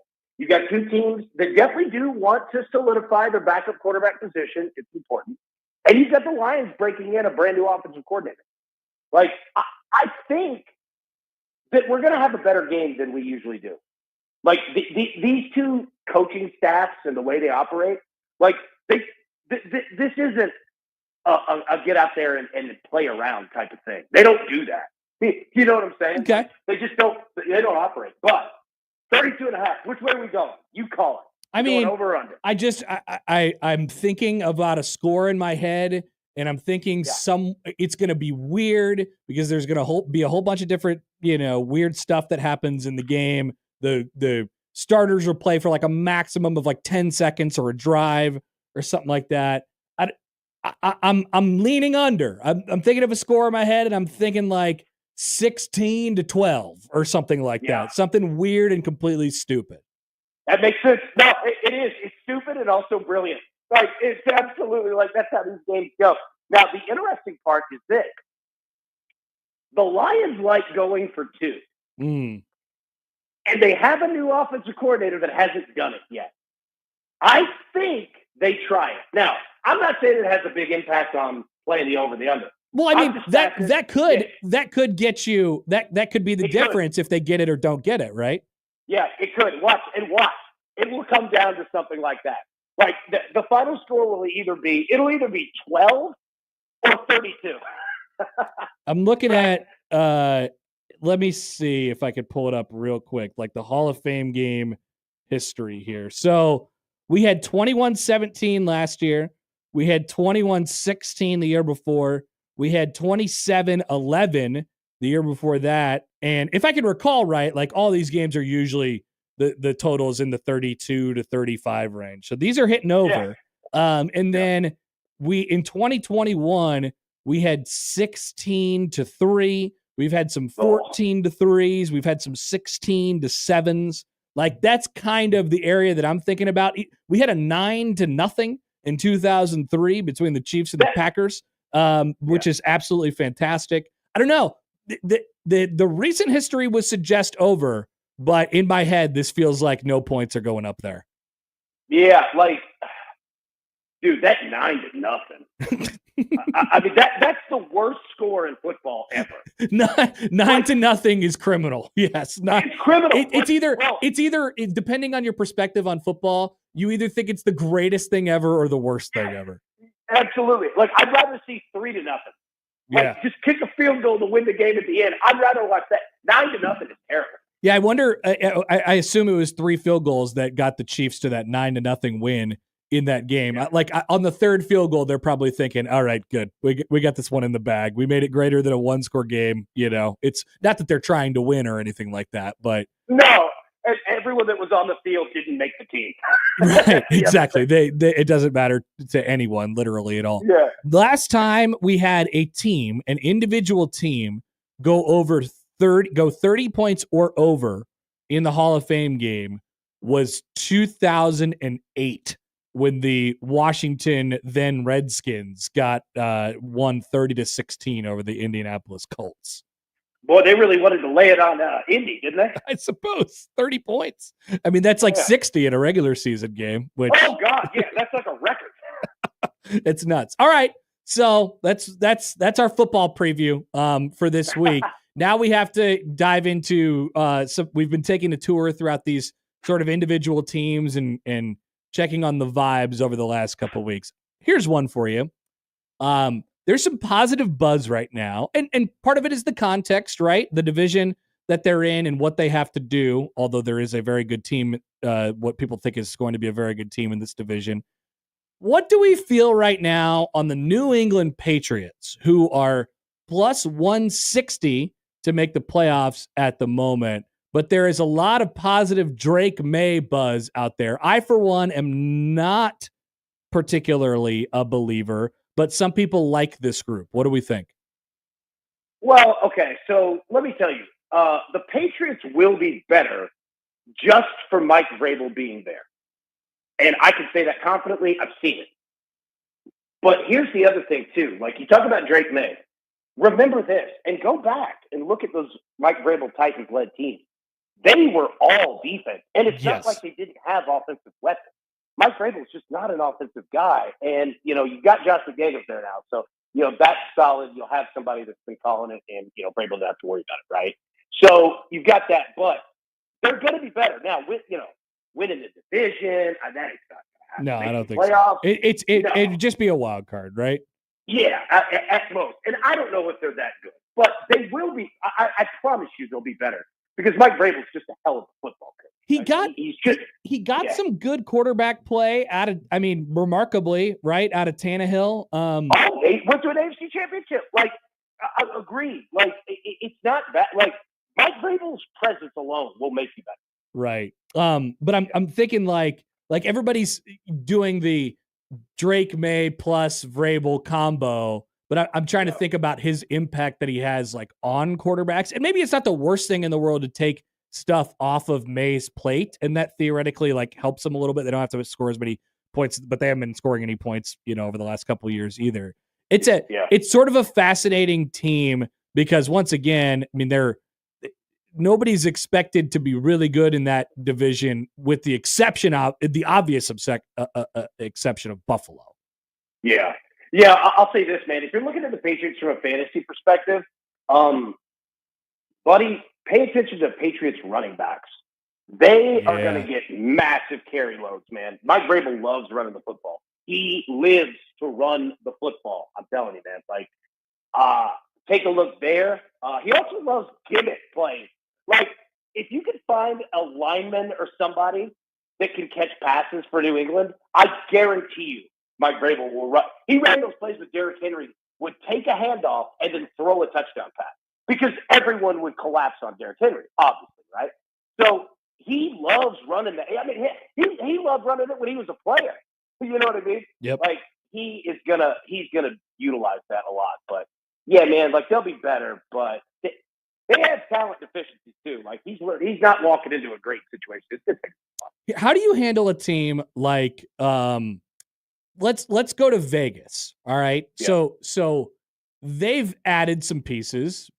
Pete Carroll is their coach now. Chip Kelly is their offensive coordinator. Geno Smith is their quarterback. There's some things to like in there, but they play in what might be the best or second best division in football with the other two teams that don't include the Kansas City Chiefs, who are both, feeling good about themselves right now in Denver and Los Angeles. So the Raiders are better, but is it good enough to make any sort of difference for Vegas? Not year one, but it'll make a difference because they'll beat them and they'll win games. So you're going to have that aspect, but what you just said right there is perfect. It's not even really the Raiders. It's just the division, man. Yeah. It's brutal. Denver's going to be a fantastic football team this year. I'm massively heavy on the Chargers. I think the Chargers, remember their defense last year was the best in the NFL, and you weren't scoring diddly on the Chargers. Their defense was holding it down. You know what I mean? And that was with, Justin Herbert being in, out, all that. It's just a brutal division. And then the Chiefs, we don't even have to mention that. You know what I mean? So, yeah, the Raiders going to be better. But you just feel bad for them because I like Pete Carroll. And, they got Tom Brady and Chip Kelly. This team is going to be fun.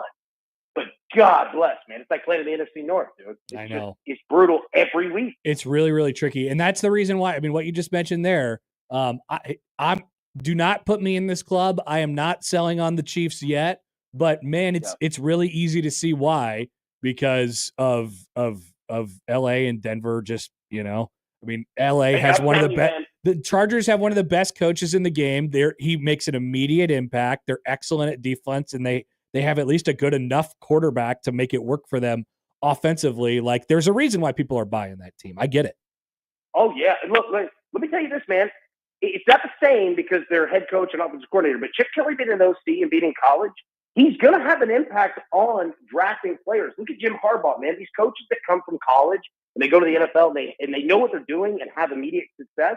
Jim Harbaugh's been recruiting these players since they were in high school. He knows them, right? He knows how to draft. Look what the Chargers have done in the draft the last 2 years. They've absolutely smoked it and have just added on layers of everything they need. Offensive line, run the football, you name it, right? Even Ladd McConkey. he's doing what Dan Campbell did, man. Like Harbaugh did not miss in the draft for 2 years straight, dude.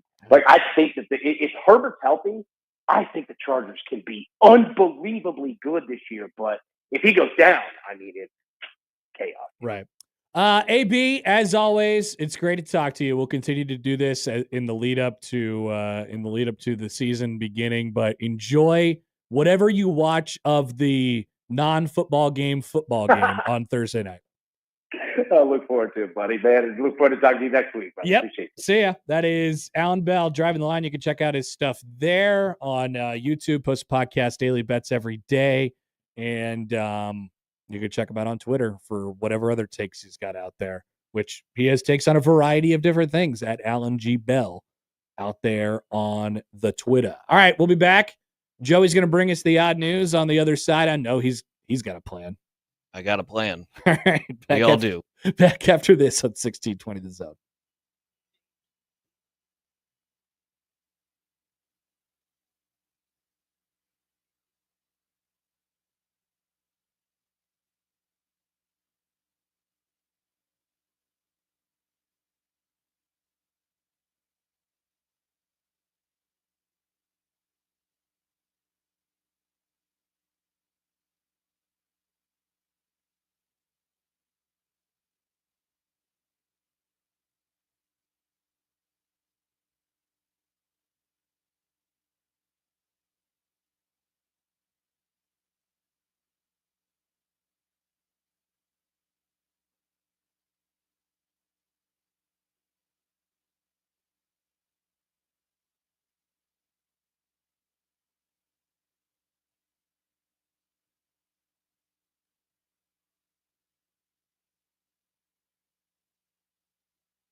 And now we've reached the point in the show where Josh Odson reads the peculiar, the bizarre, the comical, the odd news with Odd Son. Odd news, Odd Son. See what we did there? The odd news with Oddson. By the way, I was looking at those playoff odds before for the NFL. The team with the greatest playoff odds, meaning the least likely to make the playoffs via the sports books, the New Orleans Saints. Yeah, they've been bad. Oh, Pretty bad. They were like we talked about it, I think, in an NFL reaction overreaction last year, but they were like, last year I called them pre-tank, right? Pre-tank is quite possibly the worst stage to be in of tanking. Pre-tank, which means the tanking is coming, but it hasn't begun. Just be ready. It Just be hasn't ready begun yet, and now they're probably in full tank.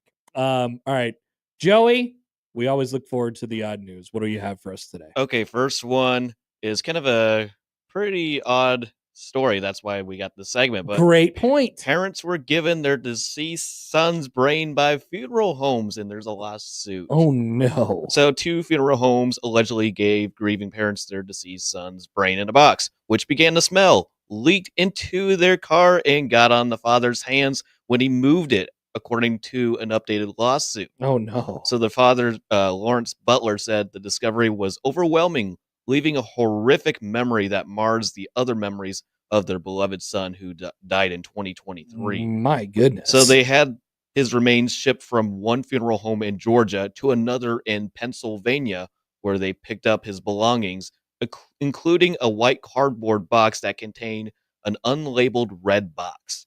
So several days later, the red box, which was in the car, began to smell and leak fluid. When Butler picked it up, the fluid covered his hands, which was the brain matter. So when they called, just probably leave that part, out when you transport the remains of a person. Yeah. Right. I don't know. Probably don't need that part. Ugh. So they returned the box, and it just got bad. They had to get rid of the car because he couldn't stand the idea that the remains were in the vehicle, and he said it smelled like death due to that. Yeah, I would imagine so. That's very uncomfortable. That is not a good situation, and probably a good lawsuit. We talk about bad lawsuits on this show. Maybe a good lawsuit. Although I don't know what the funeral home's responsibility is in that specific situation. Yikes! Not what you want. Yeah, not what you want, Joey. Not what you want. No. All right, what else do we have? Okay, so this one came out around Wisconsin. CDC confirms at least 85 people experienced THC sickness from pizza place in Wisconsin of October 2024. Yeah. So shout out to, I think it was listener of the show, John, who sent this to us pre-yesterday's show. Go ahead. Tell the complete story here. So this is out of Stockton, Wisconsin. The CDC released a report about 9 months after an incident at a Wisconsin pizza parlor where THC-infused oil was used to prepare dough. So according to the report, at least 85 individuals ranging from ages 1 to 91 years old consumed food from the pizza shop between October 22nd and the 24th of 2024. The CDC said the restaurant was in a building with a shared kitchen utilized by a state licensed edible THC vendor. That explains that. Okay. I was looking for, okay, so how did that happen? I guess that sort of explains it. During the prep process. But initial reports say that the Public Health Madison and Dane counties, they report that 7 people had been taken to local hospitals for symptoms such as dizziness, sleepiness, and anxiety. Each individual reported eating from the same local restaurant, and they were treated at the Stoughton Hospital with THC intoxication symptoms. One person who had eaten the pizza from the same place reported that they reported that they had a positive THC test result without knowingly consuming any, prompting an outbreak investigation. Well, they were able to quickly identify the restaurant, it seems, because they figured out that each of these people went to the same restaurant. Yes. That restaurant probably not going to be doing business anymore. Yeah, they closed in 2024, and then according to the CDC report, the restaurant owner confirmed that they ran out of cooking oil on October 22nd using from the shared kitchen to prepare dough. And then further investigation revealed that the oil they used tested positive for THC, as the restaurant mistakenly used it from the cooperative kitchen to prepare the dough. They were looking to make their pizza. They ran out of their own oil, so they borrowed some oil from the THC shop. Yeah, which is not great. There was no criminal charges as police determined the contamination to be unintentional, and then the restaurant reopened on October 26th. Okay, all right, good. After deep cleaning and sanitation procedures. It was an accident. Yeah, it was an accident. Honest mistakes. Honest mistake. That's good. Otherwise, it would have been a little bit deeper trouble. And then, lastly, are you a fan of roller coaster rides, Connor? Because I've never been that type of person. No, because I hate heights. But once again, I'll mention that I could basically be peer pressured into almost anything. Yeah, So, I've gone on some roller coasters before. I've gone on to one and just said, nope, this is enough for me. It's not for you. Yeah, it was the Timberwolf down at Worlds of Fun. See, that's the one I actually liked because it's not as much about height. It's more just about like the whole thing is shaking and you feel like the ride is just going to collapse on itself. Now, what is the status of the Timberwolf? Is it closed? I don't know. I haven't been there in forever. Timberwolf. Yeah, me neither. Okay, Worlds of Fun, right? Yeah. So I did go on. I've been on the Mamba a couple times. Yeah. The one that I won't do, and by the way, it looks like this ride in particular is temporarily closed. It is closed for the season, the entirety of the 2025 season this year. Wonder why. And then the one that I won't do is the one they have it at Worlds of Fun, where like you sit in a chair and the ride goes straight up like on a pillar. And you sit kind of around this pillar and it shoots you straight it's like up. a launching pad. Yeah, it shoots you straight up into the air and then it kind of bounces you up and down. I won't do that. I won't, because that's just height. Well, I will not do that. Well, anyway, this is at Cedar Point. A roller coaster strands riders for a fourth time in 1 month. Ooh. This ride is called Siren's Curse. Pretty convenient name. The newest thrill ride at Ohio Cedar Point Amusement Park stranded riders temporarily for at least the fourth time since it's opened at the end of June. The ride is the first so-called tilt roller coaster in the U.S., featuring a section track that disconnects from its starting position, turning 90 degrees and attaches to a steep decline track. Okay. So park officials confirmed to the Akron Beacon Journal that the ride came to a stop mid-tilt on Tuesday. Not what you want. Yeah. So. And how long were the people stranded up there? It did not say, but they got escorted off on the rack. Any period of time in which you're stranded on a roller coaster is no bueno. But yeah, that's another fear going on roller coaster rides. But it previously stranded riders on July 19th, July 2nd, and June 28th. And it's obviously not an irrational fear because I hear about these stories all the time, right? I hear about the rides getting stuck and then the people have to come get them off. And that's the worst nightmare. Yeah. Like the one where you're going up the hill, even just looking at it and thinking about it kind of gives me the heebie-jeebies. But when you're going up on the steep incline for the big drop and there's that walkway that's on the side, even looking at that freaks me out because then I have to think about somebody standing on there or myself walking down it to get off that godforsaken roller coaster. That would be horrific. I would never recover from that. I just can't do amusement park rides. I do not trust. Not anymore. Do not trust the rides, especially at carnival fairs where they just bring out, blow up the rides and have it there for a small amount of time. I can't say this for certain, but I do think the roller coaster riding part of my life is over. That window is closed. Yeah. My championship roller coaster riding window is closed.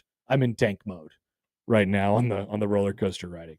All right, Joey, thanks. Yeah, thank you, Connor. Appreciate it. As always, we will come back. Noon hour is coming up. Bottom of the hour will be MLB reaction, overreaction. We'll jump into some Husker topics from yesterday. Also, coming up on the show today, we have an airport update. We haven't done an airport update in a while. Airport update. I need this for my upcoming travel to Las Vegas. Oh, whoa. When are you going to Vegas? In a few weeks. I'll be there for like pretty much 2 nights. Nice. All right. We got to get more information on that as well. All right. Back after this on 1620 The Zone.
Stay tuned throughout the show today as we're halfway home here in the Connor Happer Show, 1620 The Zone, 1620thezone.com. Coming up, or I should say still to come at an undisclosed time, we will have your chance to win a 4-pack of general admission tickets to the Nebraska State Fair, which is coming up August 22nd to September 1st at the fairgrounds in Grand Island.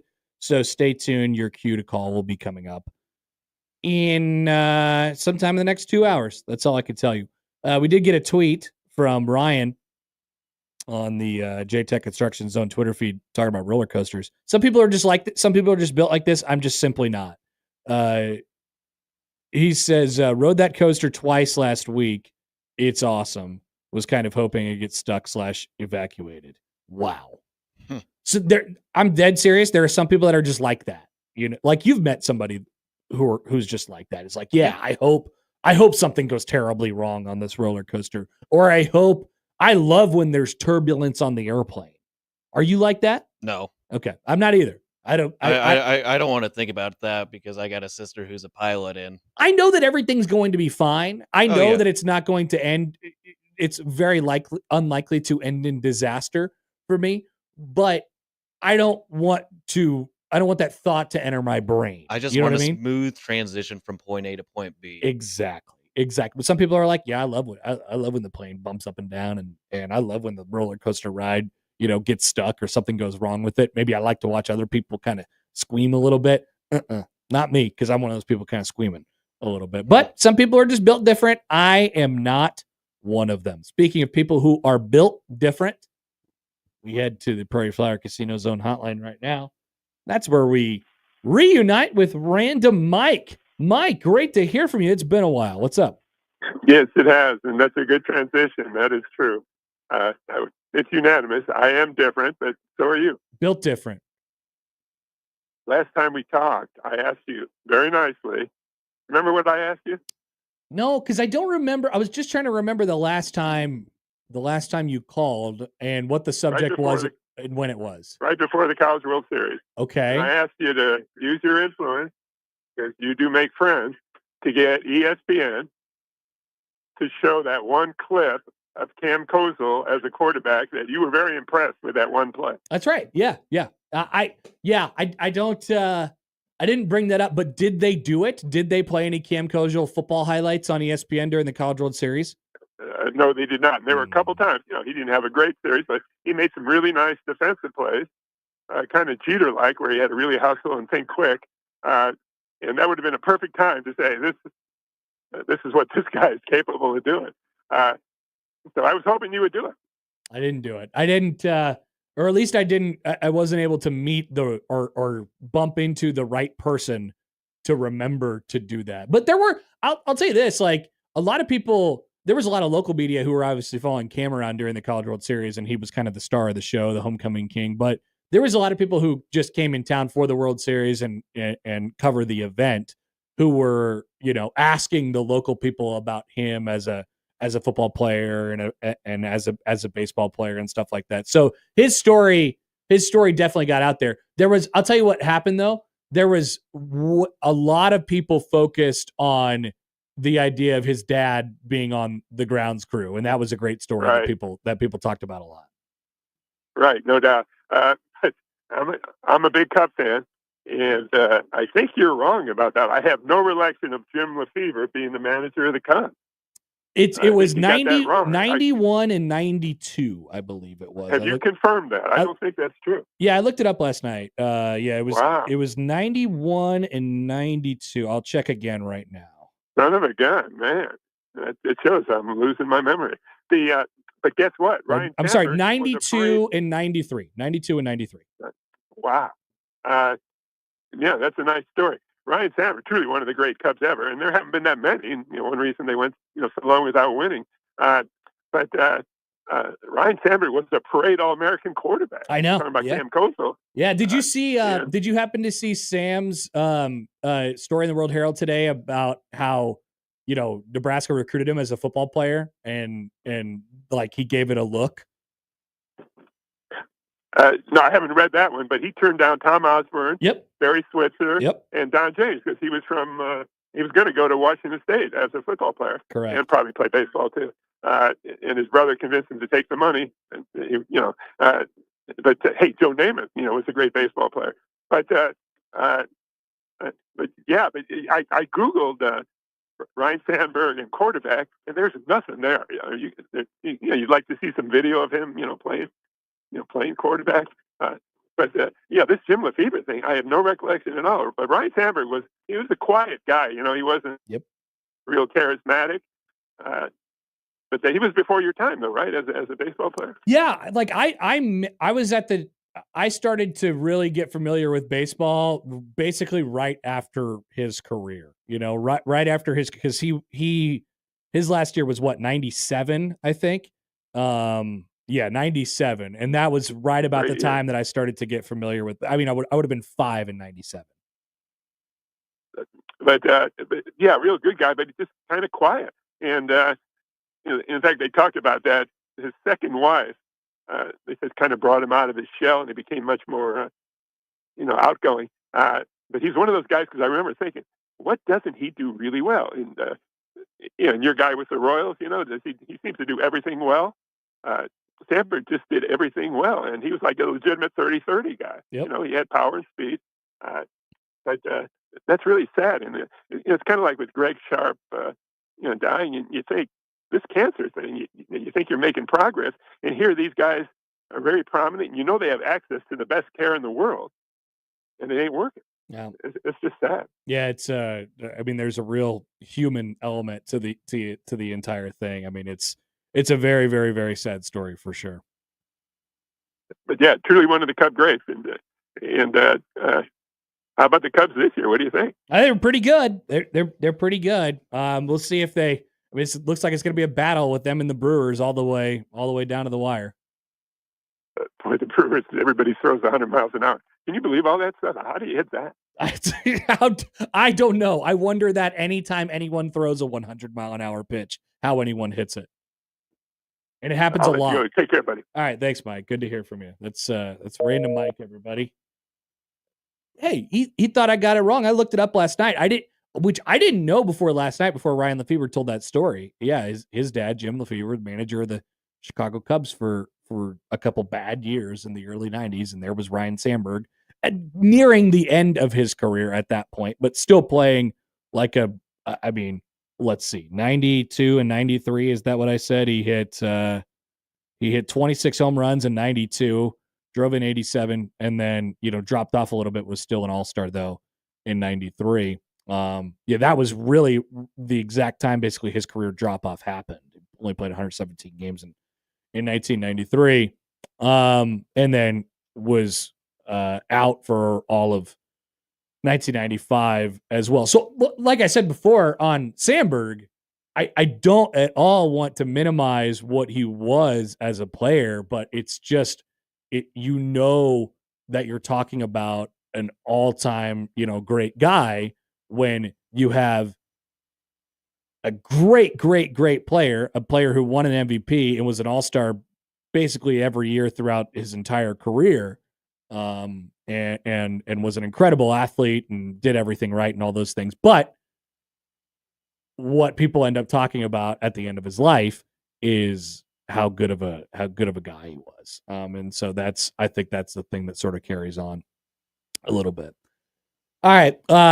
Welcome back, everybody. Noon hour, the Counter Happer Show here on 1620 The Zone. Speaking of baseball, we'll have MLB reaction, overreaction coming up here in, let's call it 15 or so minutes. And I also have another baseball topic that I want to get to outside of MLB reaction, overreaction, as it pertains to gambling in sports. There is this story right now with the two Cleveland Guardians players who are on administrative leave because they're being investigated by Major League Baseball as with gambling implications. And there's a common take that I see, every time something like this happens, and I wanted to talk about it for a few minutes, and we might end up in that at the end of this segment.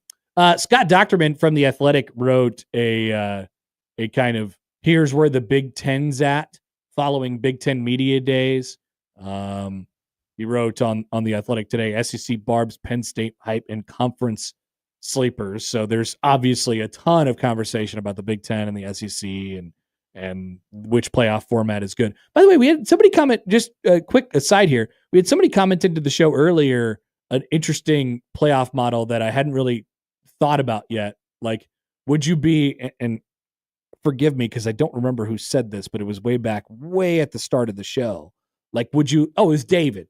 Would you like a 2-2-2-2-2-6 playoff model? It would actually be a 2-2-2-2.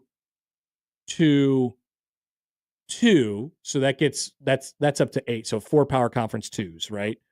4 power conferences, and then 2 automatic bids in each league, which would completely destroy conference title games because they wouldn't matter anymore. That's unfortunate. But I'm willing to hear this out. And then 2 more maybe for one group of 5 and then Notre Dame if they're eligible, and then 6 or something like that, which was sort of fascinating to me. And I'm not immediately, as Simple would say, I'm not summarily dismissive of that idea. But anyway, so there's a lot of conversation about the Big Ten and the SEC and those two going at each other for which playoff format is the best. But he also wrote about sort of the tiers in the conference, and we laid this out last week. I think most people are willing to agree that Ohio State, Penn State, and Oregon are separate from the rest of the pack as far as the tiers of the Big Ten looks. And then you can make an argument for anybody else, just about anybody else, to be that 4th through 18th team, or at least 4th through 14th team. There's a huge middle in the Big Ten. And as Scott wrote, oftentimes when you have situations like this, as it was in the days of the old Big Ten West, like it was so long ago, it was just a couple years ago. He says 2 factors will likely separate the teams: quarterback play and schedules. He writes, of this group, Illinois has by far the most experienced Big Ten starter in Luke Altmaier. Michigan snagged the nation's #1 recruit in true freshman Bryce Underwood, and who will face a ton of pressure to make an early impact. Jaden Mayava returns as USC starter, but 5-star true freshman Hassan Longstreet will push him. Indiana and Iowa grab highly touted transfers in Fernando Mendoza and Mark Gronowski. And Minnesota redshirt quarterback Drake Lindsey beat out multiple transfer offers this spring. And Dylan Raiola and Damon Williams have sky-high potential. Damon Williams, a quarterback from Washington. And then he wrote about the strength of schedule. But let's focus in on that quarterback idea for a little bit. So we talked about that strength of schedule in the middle. I even came up with my very own super proprietary formula to decide who had the easiest schedule in there. And it turned out there's a reason why everybody is on Illinois this year. It's because they only play Ohio State at home, and then out of the 3 contending teams for the title. And then they play each of these teams at the bottom of the league: Purdue, Rutgers, Maryland, and Northwestern, and 3 of those games are at home. They basically have 3 scheduled wins, at least, maybe 4, with that road game at Purdue on their schedule. And then they only have kind of 1 scheduled quote-unquote loss, and that's to Ohio State. And then they play 4 of the teams in that kind of murky middle: Indiana, USC, Washington, Wisconsin. There's a reason why people are pegging Illinois as this year's Indiana. It's because their schedule is relatively light, as light as it gets probably for the Big Ten Conference. Michigan was pretty high up on the board. They ranked high in my strength of schedule rankings. And then there was another team who got an 8 in that category, and I believe it was no, there was just 1 8, and then there was a bunch of 7s. Like Minnesota is one of the 7s, Nebraska is one of the 7s, USC, I'm sorry, is one of the 7s. Washington was one of the 7s. So once you sort out the strength of schedule stuff, it gives you a little bit of a clearer picture. But then you get to the quarterback stuff, which I find really fascinating, and it'll tell a lot of the story this year. When comparing those schools and their quarterbacks, I wonder if you ranked just them in the league in their quarterback pictures, how you would feel about each of them solely based on that factor. So we're talking about Altmaier at Illinois. We're talking about Underwood at Michigan. We're talking about Mayava at USC, Mendoza at Indiana, Gronowski at Iowa, Lindsey at Minnesota, Raiola at Nebraska, Williams at Washington.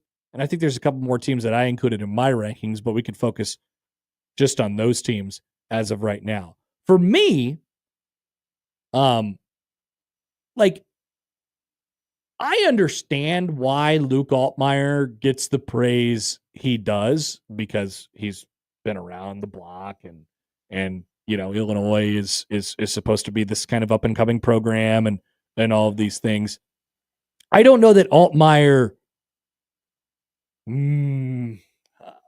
doesn't have quite as high of a ceiling as some of the other guys. And that is not a requisite. You don't have to have the highest ceiling to be the best guy on this list, but it does give you, you know, quite the high ceiling and potentially raises your floor a little bit as well if we're talking about NFL potential. I'm not a huge fan of Mayava based on what I saw last year, the transfer from UNLV who ended up playing more and more at USC last year. He's got a battle on his hands. A lot of good talk about Fernando Mendoza. Gronowski, we'll see, right? Making the move up from South Dakota State at the FCS level. And then I just think you have to toss like Minnesota out of that because what are they going to get from their quarterback play? I don't know, but does it matter based on the type of team that they're trying to be? Damon Williams at Washington, who, I mean, he really can move the needle one way or the other. If you think Washington can make a little bit of a rebound and a run 2 years after, you know, being in the national championship game, you know, you probably think Damon Williams is going to have a really good year. And then there's Raiola. I don't have a problem with saying this. I think he has probably the highest 2025 ceiling out of those guys. Like, I think it's unlikely that Bryce Underwood just really hits the ground running and becomes a college football superstar, but they do have a bunch of pieces around him. So maybe you can make the case for him. And then Williams, Damon Williams at Washington, really, you know, intriguing player. And then I think Mendoza making the transfer over from Cal is a fascinating guy as well. I think I would separate those guys as far as the quarterbacks that are going to take a team that was pretty okay or pretty good last year, a good schedule, and, you know, waiting for them to make that jump. They could take a team that was pretty okay last year and make that jump to being a really, really good team this year. And it happens on their backs. It happens on their shoulders. I don't know if anybody thinks that about Altmaier. Or maybe I'm projecting my thoughts on him. I'm not sure I feel that about Altmaier. And then I think you could separate like Gronowski at Iowa, Lindsey at Minnesota, just because of the way that they sort of operate. The rest of these schools are going to be a little bit more quarterback centric. Not to say that they are particularly quarterback centric, but a little bit more quarterback centric. And so they will make up a big part of the equation when you factor them in. So when you line up the combination of the strength of schedule, which is weak for Nebraska, and Raiola, who I think is primed to really make a big jump coming off of last year, you could make the case just as easy as any other team in that giant middle for Nebraska to be right toward the top of that group. I don't know, you know, if somebody were to come into this studio right now or call on the phone and passionately make the case that Nebraska is going to be the fourth best team in the Big Ten or the fifth best team in the Big Ten, I'd hear them out and they'd be able to make a really good case for it without hoping too much, right? Without telling too many lies in between, lies to yourself of what you think the program is going to be. So it was just a thing that sort of got me thinking a little bit that Dr. Monroe, and ultimately for Nebraska, it is going to, it is going to come down to his play and how high he's able to take you. A variety of other things, yes, as well, but Dylan Raiola's play and how far he's able to take you. Black Cat writes in on YouTube. He says Indiana was 150-1 to make the playoffs to open the season. Illinois is 5-1. No one is this year's Indiana. To be clear, first of all, I agree with you. But to be clear, I think when people say that, they are talking about specifically the strength of schedule. Specifically the strength of schedule. Indiana had an impossibly weak Big Ten schedule last year. How good of a team were they in the aggregate if they have it a little bit more difficult, if they have, say, Wisconsin's schedule from last year, which or for this year, I suppose. How many games they end up winning? I don't know. I don't know the answer to that question. And guess what? They don't have to answer it, right? Because they made the playoff last year. Nobody could take that away from them. But I think, or maybe just people are really high on Illinois aside from the schedule. But when I hear people call Illinois this year's Indiana, they're saying they're this year's Indiana because the schedule lines up perfectly for them. And now, by the way, and this is going to happen every year now, people are going to be hunting who this year's Indiana is, whatever year's Indiana is, because we realized last year when we threw away the divisions that this could happen. That the schedules could be so completely unbalanced that you could get a team that pops out of nowhere and ends up making the college football playoff really without proving themselves much at all. And don't forget, certain teams are eliminating their big time non-conference games just to ease in getting those 3 victories. No doubt. We saw that with Indiana canceling Virginia, obviously Nebraska canceling Tennessee. Yeah. Certain other schools haven't done the case yet, but we're starting to see a little more of that, making the non-conference a little meaningless for big time matchups. And Indiana, for the record, Indiana never scheduled in their history. They never like to schedule anybody in the non-con because they like to find their way to that bowl game any way they could possibly do it. Yeah. Now the expectations are a little bit different. John writes in on the text line, is it Holgorsen that makes you think Raiola is going to take a big step? Do you think he's developed that much? Is it the receiver room? Because he didn't look very good for half the season. The stronger opponent half last year. Oh, I don't know that I would agree. I don't know that I would agree with the latter statement there. I thought there was kind of 3 versions of Dylan last year. Beginning of the season, first few opponents, and to John's point, these were mostly bad teams that Nebraska was playing. Good, confident, and then for whatever reason, something broke kind of in the middle. I think it happened probably during that Illinois game on the Friday night at Memorial Stadium. There was the Rutgers game, horrible. And then the offense by the latter third of the year deteriorated enough to the point where they felt like they had to make a move on the offensive coordinator, and they did. And then I thought at the end of the year, he rebounded nicely. He wasn't probably all the way back to his first third of the year version of himself, but I do think the last third of the year, Dylan with Dana Holgorsen is enough for me to say, yeah, I thought that was a great jumping off point, and I do feel like that is a big piece of my confidence going into 2025 for him. And he's a year older, so there's that natural stuff that factors into it too. But to answer your question, John, I think it's Holgorsen. I think it's Holgorsen, and I don't know, man. I know maybe we haven't talked about this enough, but Nebraska's hired a bunch of coordinators around here in the past, and they've had a bunch of dud coordinators in the past. The retort to the Dana Holgorsen thing is well, what if he's Bob Diaco? And I just don't think he is. Those last 4 games of last season when he took over as the offensive coordinator, 3-4 games last year when he took over as the offensive coordinator, I just felt like there was enough there on that short a period of time and him really not knowing any of the personnel at all for me to think this is going to be a much cleaner operation this year. So I just don't think I don't think this is a dud coordinator. In fact, I think this is probably the best offensive coordinator, potentially like the best coordinator hire. Not necessarily coordinator period, but coordinator hire that they've ever made.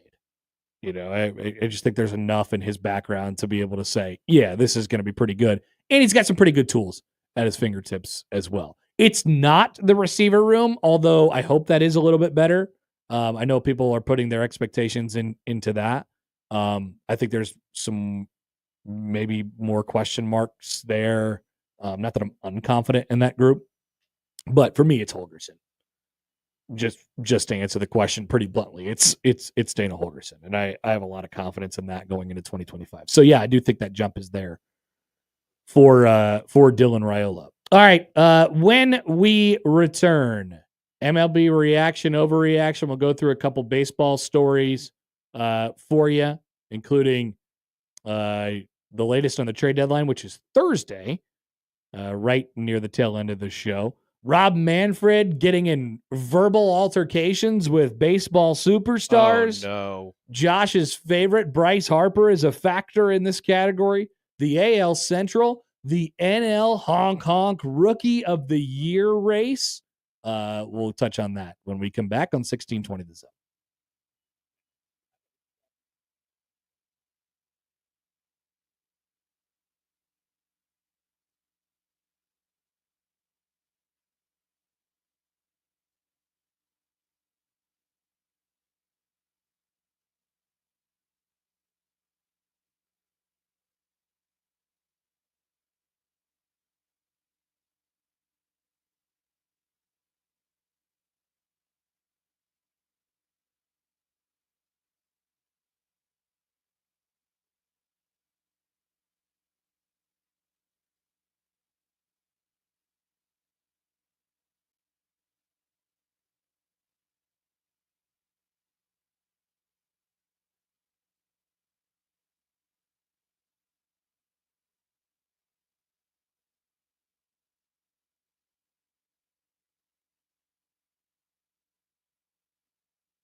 Folks, we love baseball, don't we? I do anyway.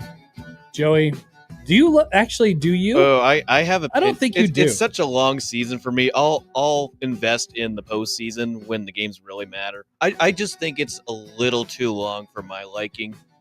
You don't have a favorite team, right? I'll root for the local teams. I will say I will invest time in the MLB if they bring back the Montreal Expos. Okay. Bring back the Montreal Expos, then I will be an MLB fan. You seem like you might be in on some drama. I have I have a proposition for you, and Okay. it'll come up during this segment, and I'll stop myself and I'll ask if that might get you reinterested in, or just interested point blank period, in baseball, because I have a feeling it might get some people talking about it. But that'll come up in just a couple minutes. All right, baseball reaction, overreaction. The writers are cooking some stuff up in the kitchen, and they're also willing to hear your suggestions on things that we should talk about. So they're taking all of these things into account. They want to know what the people want to know. So without further ado, Joey, do you have the things in front of you here? I got what the writers want. Here we go. What do the writers want? The trade deadline will be a big dud. This is sadly a reaction. This is sadly an appropriate reaction. So a couple things have happened. A couple big names that were probably going to get moved during the deadline have various things happen to them. Seth Lugo has re-signed with the Royals. Emmanuel Clase has been implicated in a gambling investigation, which we'll talk about here momentarily. But that actually might cause Cleveland to be more aggressive sellers. So keep an eye on that one. If, maybe a guy like Steven Kwan could go or something like that. But generally the point is this. And also the third thing was, people are going to be keeping a very, very close eye on Eugenio Suarez over the next couple of days. They have been for the last several weeks, but he was hit hard on the hand last night. I know X-rays were negative, so he avoided some long-term things, but bad time to get hit on the hand if you're the Arizona Diamondbacks last night. I mean, truly awful timing as they're getting ready. He's the most obvious name and maybe the biggest meter mover at the trade deadline. But I would say generally that the trade deadline, you could expect to be a little bit less active on the front line. In the middle, there's always going to be teams, trading a depth guy for a depth guy to see if they can make each side better, one of those things. But I would say the days of top line potential free agents might be getting closer to behind us than in the now. Keep in mind, the playoffs are too big. So everyone thinks they could still make the playoffs, and everyone is trying to convince their fan base that they're going to continue to go for it and they should continue to show up to games, even though the reality is it's not. The Royals, for instance, yesterday got news that Chris Bubich is going to miss the entire rest of the season. So Cole Reagans is still on the mend, and now Bubich is out for the rest of the season. You re-sign Lugo. You have Noah Cameron doing good things in your starting rotation. They made a move for Randall Grichuk at the end of last week, and he rejoined the team. Which, another thing, by the way, happened on the Royals broadcast last night that I didn't know. Randall Grichuk's wife's family lives in Wayne, and interesting. That's where they were. That's where his family was when they found out that Grichuk had been traded, and then they hopped in a car and drove down to Kansas City from Wayne the other night. But that is beside the point. The playoffs are big, and nobody wants to admit that their fan base that they are out of it, and so there's a lot of teams that are just going to do some little things, and generally the big picture excitement for the trade deadline is probably going to be a big dud. That would be my guess.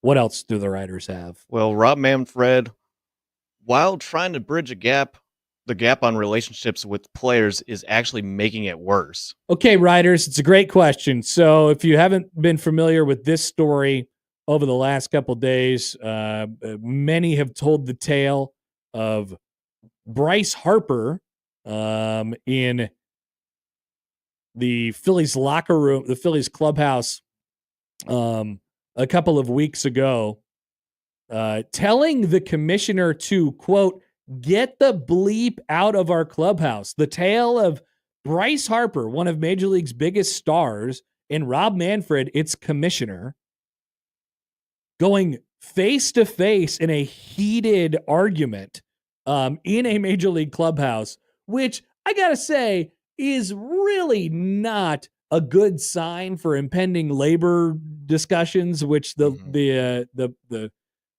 collective bargaining agreement is up after 2026. So this is where I'll stop and I'll ask Joey this question.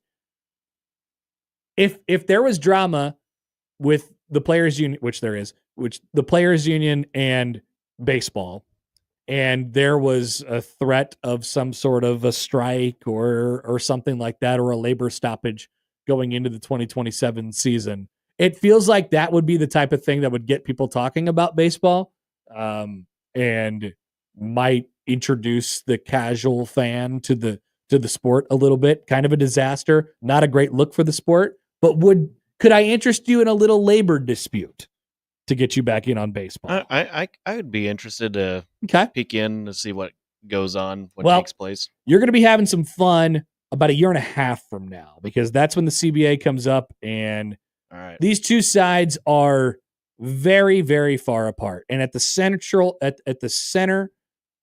of the issue is a salary cap. I'll mark that on the calendar. Rob Manfred has been going around Major League Baseball clubhouses trying to spread the good word on why he thinks a salary cap would be a good thing for the sport. The players have been largely unreceptive to this. Manfred has gone out and he's hired several former players, ambassadors of the game. He's hired them. They're on Major League Baseball's payroll. They're on Manfred's payroll to continue to have discussions, player to player, but they're working for Manfred. They're working for Major League Baseball. And so all of these players, they see this coming, and there's a lot of them who don't want the salary cap because they're obviously, hindering earning potential for Major League Baseball players, which is, a tough hang. It's a tough sell for ball players who are making 20, 30, 40 million dollars a year, and everybody's value completely changes if a salary cap is introduced. And so what's happening with Manfred kind of going about it in this way, trying to bridge the gap with the players, is that it seems to me that the players are becoming less receptive to this idea, because Rob Manfred, I don't know if you guys know this, is not necessarily the most personable of people. He's not out there public facing very much. Nobody really knows who Rob Manfred is. So it's difficult for him to go into clubhouses and talk to players face to face as if he knows what's going on in their lives.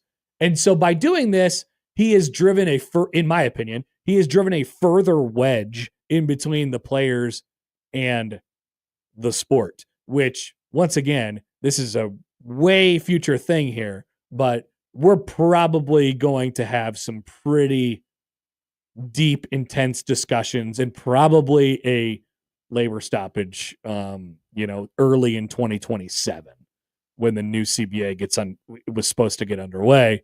And you hope that it doesn't last long. There will probably be a lockout. You hope it doesn't last long enough to lose baseball games.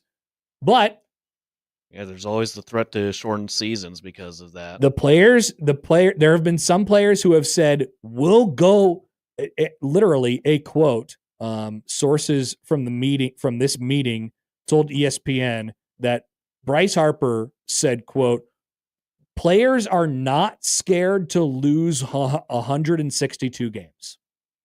Interesting. Woof. What a sacrifice. Harper stood up, walked toward the middle of the room, faced Manfred, and said, if you want to speak about that, you can get the bleep out of our clubhouse.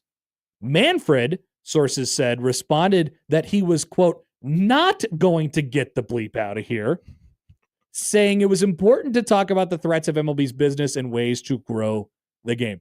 This is dangerous. This is a dangerous Get your situation. popcorn and beach chairs. It's going to be a bloodbath. Yep. So just watch out for that one. Ooh. Next, writers. This not nearly the end of MLB's gambling investigation. Yeah, this is not nearly the end. Hector Gomez last night popped in with a tweet. He said sources say that other Guardians pitchers are being investigated for MLB sports betting. According to the source, the names of the pitchers involved would be revealed in the coming days. They will be placed on non-disciplinary paid leave, as has been the case with Luis L. Ortiz and Emmanuel Clase. No.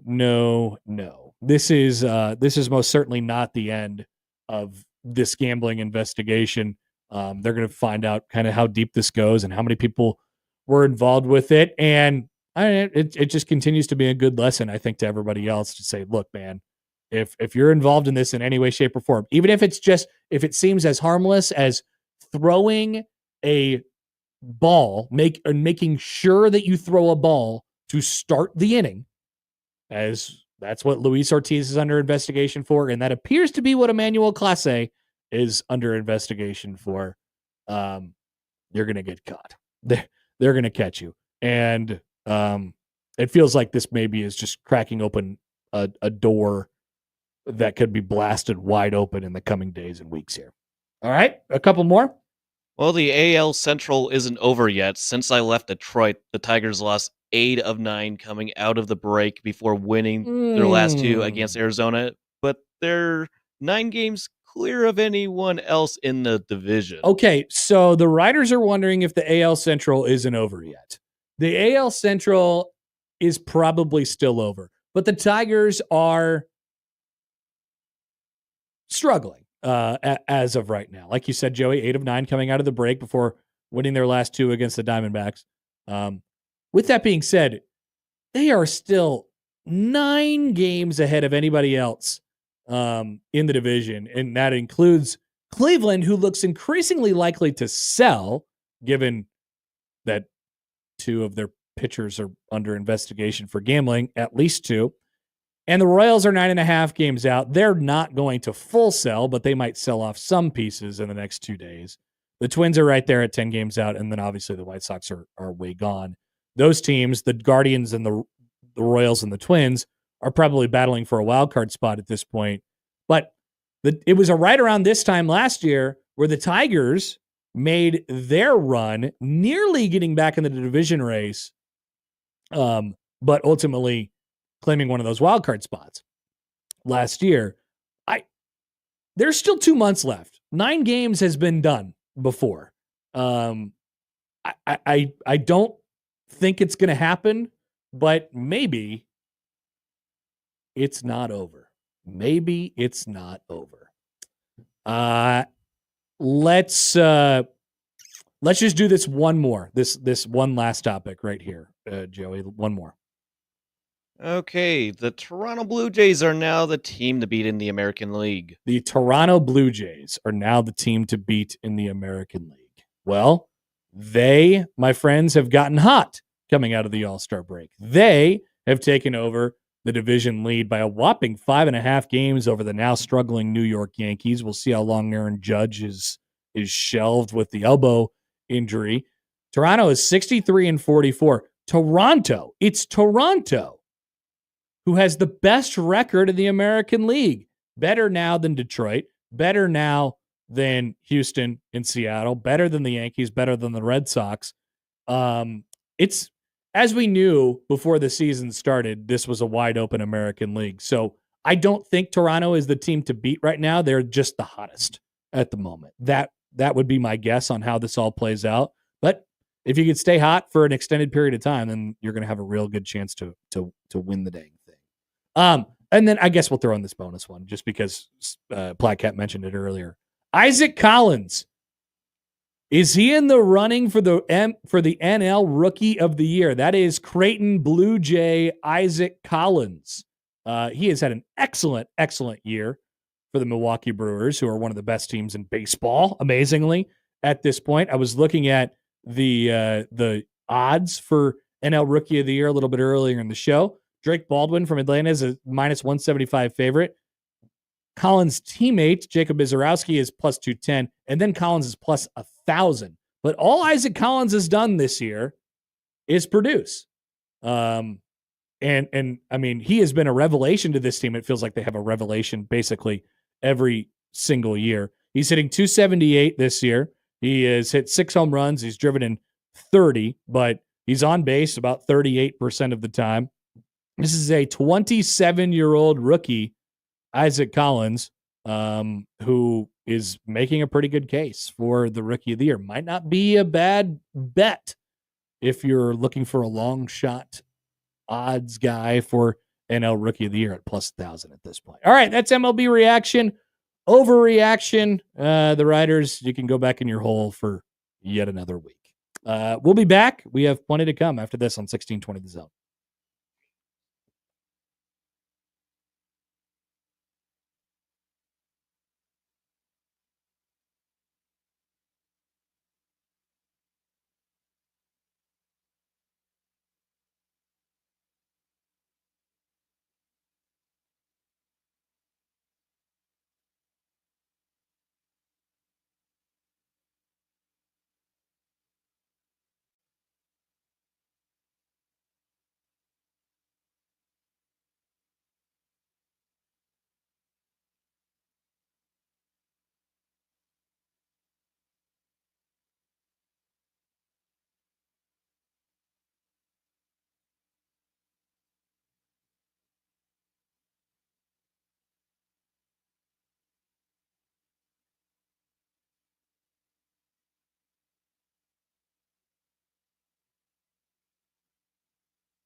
Don't forget, tomorrow,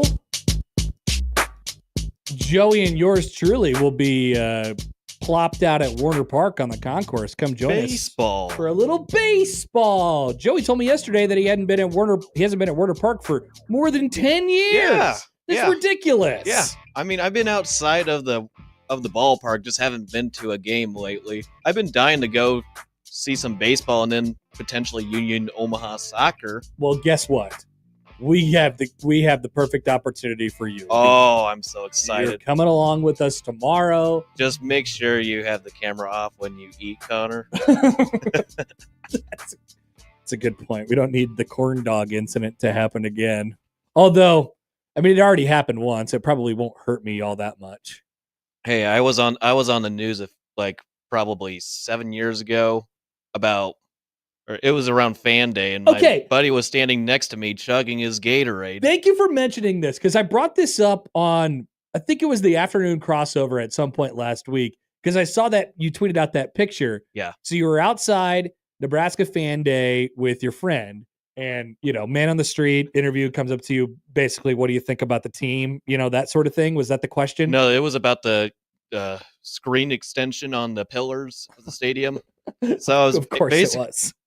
Of course it was. So I was telling the reporter that it's for those who sit way up high in the stadium to see the action if they can't look at the field, which is great. Yeah, and you make a great point. Yep. And everyone enjoyed the screen extensions, how they wrap around on the pillars, which is fantastic. But like you said, your friend next to you had a wild way of drinking Gatorade, which is putting his entire mouth over the Gatorade top hole and throwing his head back.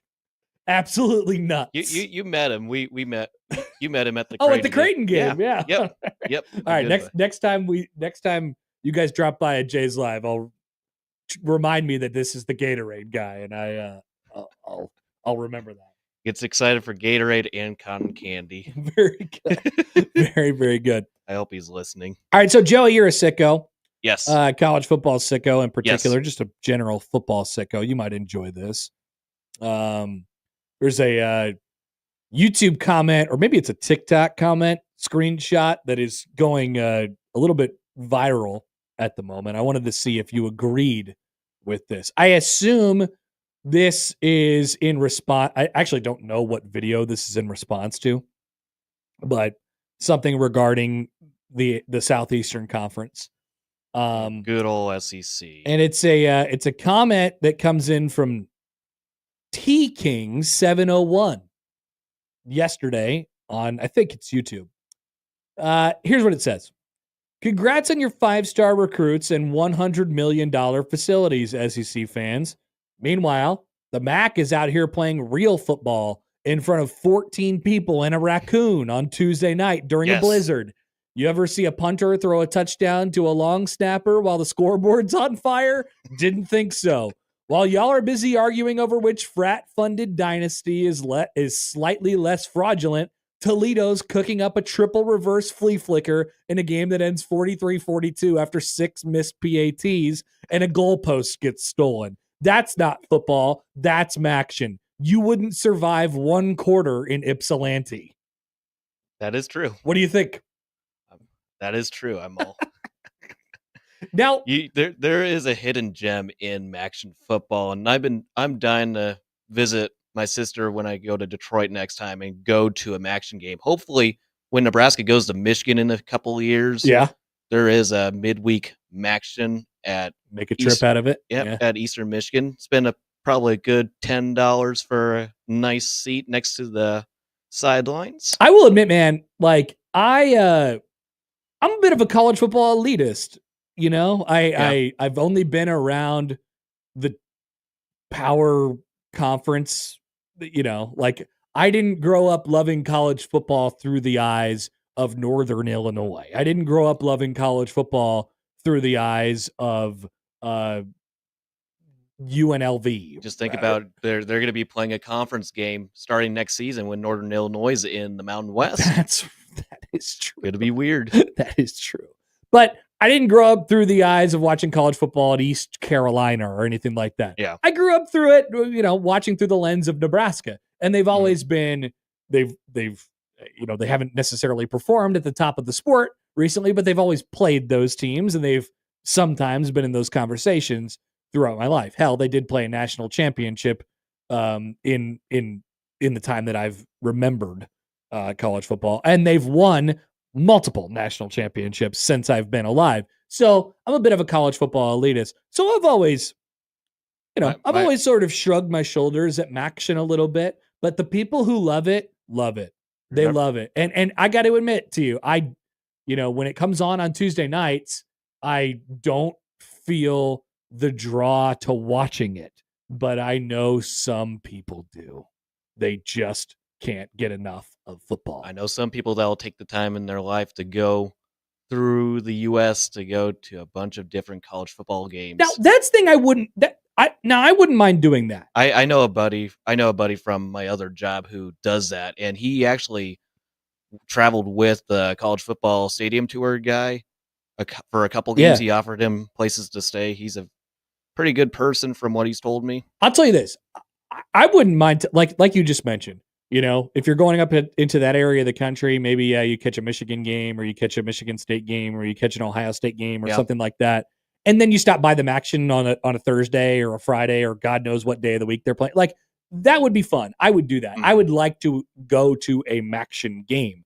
But for whatever reason, it feels more difficult for me to sit on my couch and flip my television on Tuesday night. By that point, I need like a little bit of a football break. Tuesday night is for me. Wednesday night is for me. And then I'll get back to it watching Andrew Whitworth and his hoodie underneath his suit jacket on Thursday night.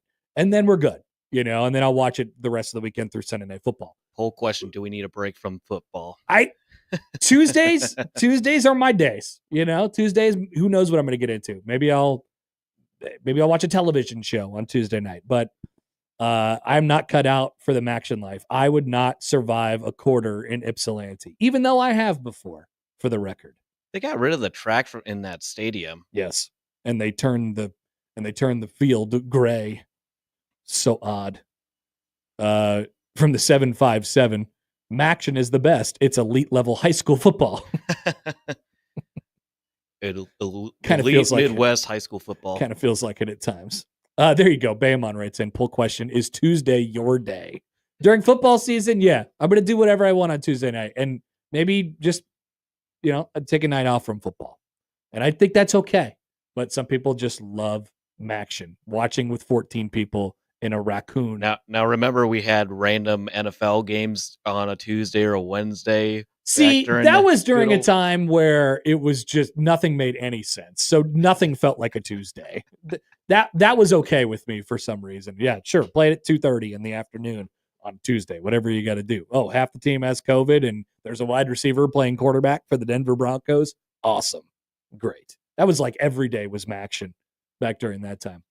All right, let's take a quick break. 1 o'clock hour. We still got to talk about the punter for Nebraska. I have a take about the Big Ten Conference. Airport update. We still got a lot of stuff to get to in the 1 o'clock hour. But another reminder that the Nebraska State Fair is indeed coming up very, very soon at the end of August 22nd to September 1st at the Nebraska State Fairgrounds in Grand Island. You can find out some more details, yes, of course, on 1620thezone.com. But if you would like to win a 4-pack of general admission tickets to the State Fair coming up at the end of August, call right now and be caller number 5 at 402-951-1620, 402-951-1620. We're going to get you 4 tickets to general admission tickets to the State Fair, August 22nd to September 1st. Caller 5 right now. Get some. We'll be back after this on 1620 The Zone.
All right, congrats to Todd. He's going to State Fair, courtesy of 1620 The Zone.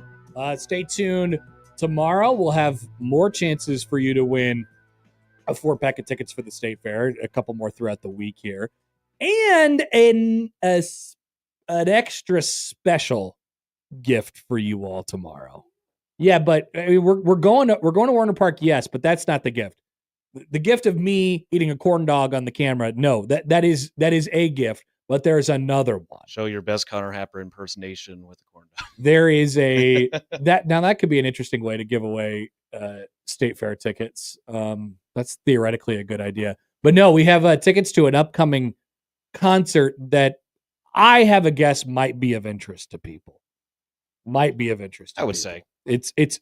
It's specifically for dudes. Right? Mhm. Don't you think that band is for? I mean, should I just tell people what it is? It's Creed. We got Creed tickets tomorrow on Thursday. So stay tuned for that coming up on the show because we want to win. We want you to win your way into Creed, which is coming up soon as well. All right. Let's do punter talk here for a second before I go off on the Big Ten for the 1 millionth straight day. Yesterday, I thought this is maybe one of the more revealing, I guess, things that Matt Rule said yesterday. I mean, there's a lot that we sort of by the way, B-Rat writes in, Creed is not just for dudes. They are in Wichita today. Thank you, B-Rat. Not a dude who YouTube comments into the show. Also, great to hear from B-Rat again. Yeah. Back for football season. Excellent. Already a month away and he's ready. But dudes love Creed. Dudes love Creed. I will say that. All right, punter. So we knew a lot going into fall camp, and there's some stuff that will reveal itself, of course, along the way, position battles, things like that. But one thing that we do not know a lot about is this Australian punter that they brought in. He's going to be Nebraska's punter. His name is Archie Wilson.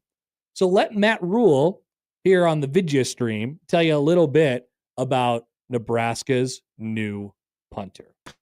Yeah, he didn't really punt today. I think what he can do is fantastic. I mean, he can roll right, he can roll left, he can really run. He's fast, he can throw. Yeah, but I'm saying he can punt with both feet. Really fun guy. I'm really glad that he's here. But it's certainly not going to be a moving target. And I think the ability that he has to run the ball and throw the ball. I think we proved last year. I think we faked it a couple times. We'd love to fake the ball. So if you know that you don't know the aiming point, and you know that there's always a chance that he could throw the ball or run with it, I think that is going to put defenses really, really at a disadvantage. And he can kick all the different kicks. He can kick the banana ball. He can kick all. So when you talk about our wind here at Memorial Stadium, the ability to spin the ball in different ways, and so those guys that grew up playing rugby and Australian rules football, like kind of basically play catch with their feet too. So I mean he's really special with the things he can do. What's a banana? It's a ball that just spins this way, and so it just kind of boomerangs on you like a banana, like I said, bananas on you. And so it's just, we had Johnny Hecker at Carolina, who was one of the great punters of the last, 25 or 30 years, and he could kick balls that were almost impossible to catch with no wind. And so you start getting across the 50 and, you're kicking balls that guys are probably in a fair catch. There just adds another element of, a lot of teams when they face a left-footed punter, they'll try to have a left-footed guy in that week. Like in the NFL, they'll bring a guy in for practice squad that week because the ball spins differently. Well, Archie's going to kick the ball right-footed. He's going to kick the ball left-footed. So as a returner, you have both spins, and then he can do banana balls. And so the ball's going to go this way, the ball's going to spin this way. So it's just an added element. When you think about the close games we've had, 1 or 2 turnovers changes everything. So shout out to Sipple, by the way, for asking that important follow-up question. Hey, what's a banana ball? Obviously, Sipple has never heard of the Savannah Bananas, which makes a ton of sense, actually. Well, but he has grandkids, like you would assume that they would tell him about the Savannah Bananas. I mean, they're hey, poking, Grandpa, take me to the Savannah Bananas game. They're poking the idea of potentially bringing them into Lincoln, Omaha. Yeah, I've heard. See what happens. A variety of different things. We'll see. See if they make that commitment. We'll see. But he's not talking about the Savannah Bananas. He's talking about a banana ball punt, which Matt Rule just explained. You know what I was thinking about? While I sort of thought about a possibly alarming thing while Rule was kind of explaining that there. So he was talking about punting balls from across the 50-yard line and stuff like that, and all the different things you could do, all these weapons at their fingertips. I mean, I talked about it in the formula yesterday. The idea that Nebraska is going to be a little bit more of a balanced team this year. The offense is better. The defense is maybe not top line, but effective, right? We're talking top 30 or 40 offense and defense, and theoretically a top 30 or 40 special teams too, right? That's the idea. That's a winning formula for Nebraska this year. You're just a little bit more balanced across the board. I wonder about this. Please don't be worried. Don't be concerned when I say this out loud.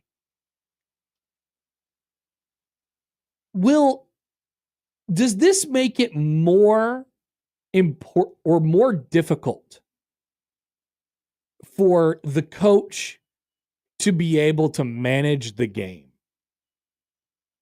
And stay along with me on this ride, because I literally just kind of, this popped in my head as he was talking there. Right? If theoretically over the last 2 years, Nebraska has been a pretty easy team to manage. Now, I know people will be like, what? That was an easy team to manage? They didn't manage it very well over the last couple of years. But you knew what your strengths were. You knew that you were going to punt in situations where it was probably on the borderline. Why?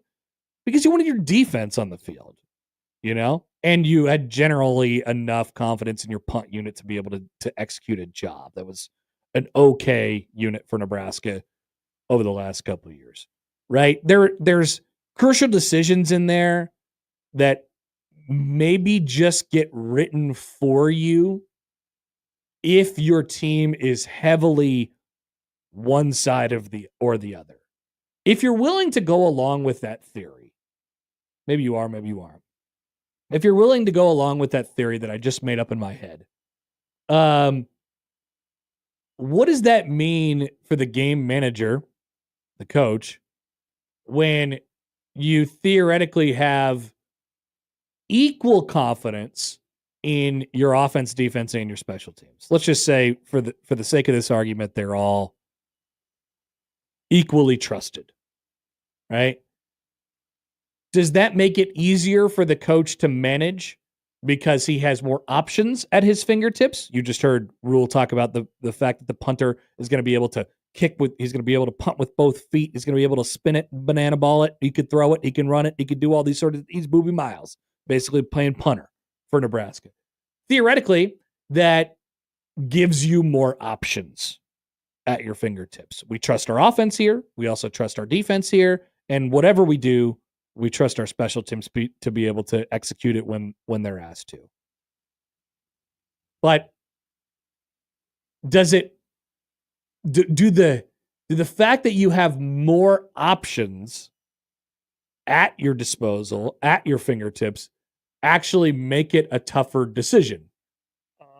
I don't know. That's something to marinate in. Depends on the circumstance of the game. Yeah, it really does. I guess we'll have to bring back situation alert for this year. If it's a close game, or if it's a chance for Nebraska to put things out of reach. I don't know. Because he likes the aggressive. He likes going for it. Mm-hmm. He said it in that clip. It's true. He likes going for it.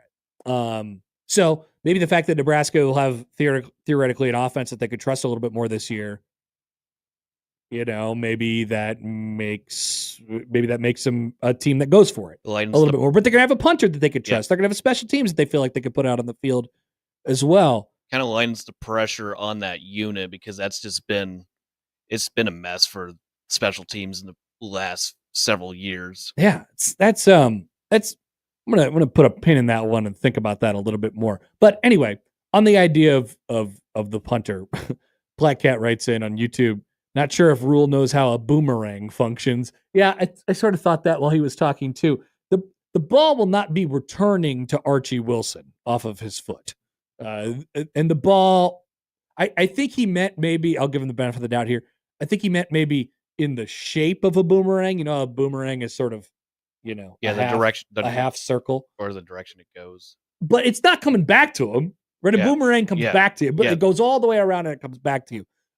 He's boomeranging it in the sense of it's in like the shape of a boomerang, like he kind of curves it around and he swings it around. But as far as I understand it, a banana ball is where it's a little bit of that motion, but you're also kind of punting it so the spin is certainly not over the top and it's not spiraling. It's almost spinning like the baseball equivalent of a gyro ball, right? It's spinning on an axis, sort of. Not in a spiral way, but the other way. Which, look, the fact that he could do all these things, it's great. And so I guess the question here is this. Can Nebraska use their punter as a weapon? Can their punter be a weapon for them this year? I think having more options at your fingertips and the things that you could trust him to do, it helps you out. But I think what Rule is sort of getting at there with all of Wilson's ability to spin the ball in different ways and come up with these different ideas and things that he can do, the idea is you are increasing the likelihood that the other team screws something up because you're throwing different things at them, right? You are not just sitting back there and conventionally punting it into the air, 40 yards, fair catch, done. All we have to do as the return team in that situation is we have to go out, catch the ball at the very least. If, potentially a lot worse than that if you're the punting team. But if you have this Australian rules, rugby punter, you're throwing a bunch of different stuff at him. It's different spins. It's the banana ball. It's the boomerang. It's the fakes. It's the ability to. You're just thinking about a couple more things. Can that get Nebraska one or two more possessions this year? Maybe. It's possible. Maybe, maybe a guy muffs a putt. Maybe a guy, plays it on a bad hop and it touches him and Nebraska recovers it or something like that. So the answer to this question is, yeah, I do think it's a good thing to do this and use it and have it at your fingertips. And you just hope that whenever that other team does muff the punt or whenever there is a mistake that occurs on the other side as a result of this punter being able to do all these different things, that you use it on a big moment, right? Like me over the weekend playing the best golf of my life in a competitive atmosphere, right? Not in the Houston Christian game, right? Because it's just going to happen one or two times, something like that. So yeah, I guess the answer is yes. I think Nebraska could probably make this work for them a little bit. Joel tweets in the punts guy GIF, which is fantastic. # punts gone wild. Dude, this is punting is back. This is crazy. I mean, it's not just conventional punting. Like I don't know what this guy is up to. He could punt with both feet. He could throw. He could run. He could do different spins and stuff like that. I don't know. Like normal punters are pretty talented with the football in their hands. Like they could, if you asked them to, they could probably do some crazy stuff with it. But these Australian rules football guys and the rugby guys are like absurdly talented with the way that they kick the football. Now, it probably isn't going to be going very far, but you might be able to make some plays off of it. It's kind of like Moneyball, It's you don't have a 45 home, a 50 home run hitter at the plate, but you do have a guy who gets on base like, he's got a 415 on base percentage and he's always, trying to make stuff happen and he's stealing a couple bases and stuff like that. It's not like super duper conventionally talented, but you might have something at your fingertips there. Might not be a bad thing. Is punting back. Here's a good, sure, go ahead. Fire that one up. We need a couple poll questions today. John writes in on the text line.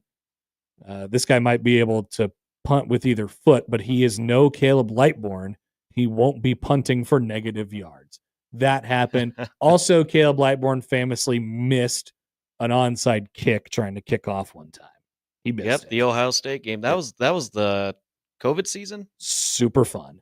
I think it. Or No, that was in 18. That was in 18. That Never was mind. that was the game that Yeah. Nebraska lost by like less than a touchdown, and Adrian had that really bad play where he threw the screen out. Oh, Yeah, the 36-31 game. 36-31, I think was the score. Yeah. Dave writes in, I was in North Stadium for the Nebraska-Minnesota game in 2016 when Lightbourne hit his boomerang punt. The audible groans from the crowd as the ball failed to come toward us on me. Yeah, sorry. It's not going to be a boomerang in the sense that it's going to come back to you or anything like that. But it is an interesting sort of idea. Who knows? Maybe Nebraska could be an innovator in the punter game. Also, this is probably a pretty good poll question. From the 402, does Steve Sipple know about the Savannah Bananas? You could tag him. Tag him up. Say, does whatever his Twitter handle is S Sipple or something like that now. Does Sipple know about the Savannah Bananas? And then you guys can vote on that, and we'll see if we get a response from Sipple, who did respond to one of our poll questions yesterday. And he proclaimed that dogs were better than humans, which is not surprising. Sipple loves dogs. Indeed. So there you go. It's time for Nebraska to make a weapon out of their punter again. Make special teams great. Rick writes in on Twitter. The punter is kind of like Superman, right? He could do everything. He could kick with both feet. He could throw. He could probably throw with both arms. He could spin it. He could throw it. He could run it. He could pass it. He could hike it between his legs. He could do just about anything. He could slap it. Who knows? Who knows what he's going to do? But as I always like to say, quoting Booby Miles' uncle, and he can pass. He can do just about everything. All right, we'll take a break. Still a couple more things to cover. Poll questions are up. Does Steve Sipple know about the Savannah Bananas? And a couple more from the segment. Back after this on 1620 The Zone.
All right, welcome back. Connor Happer Show. Connor Happer, Joey Colbert with you.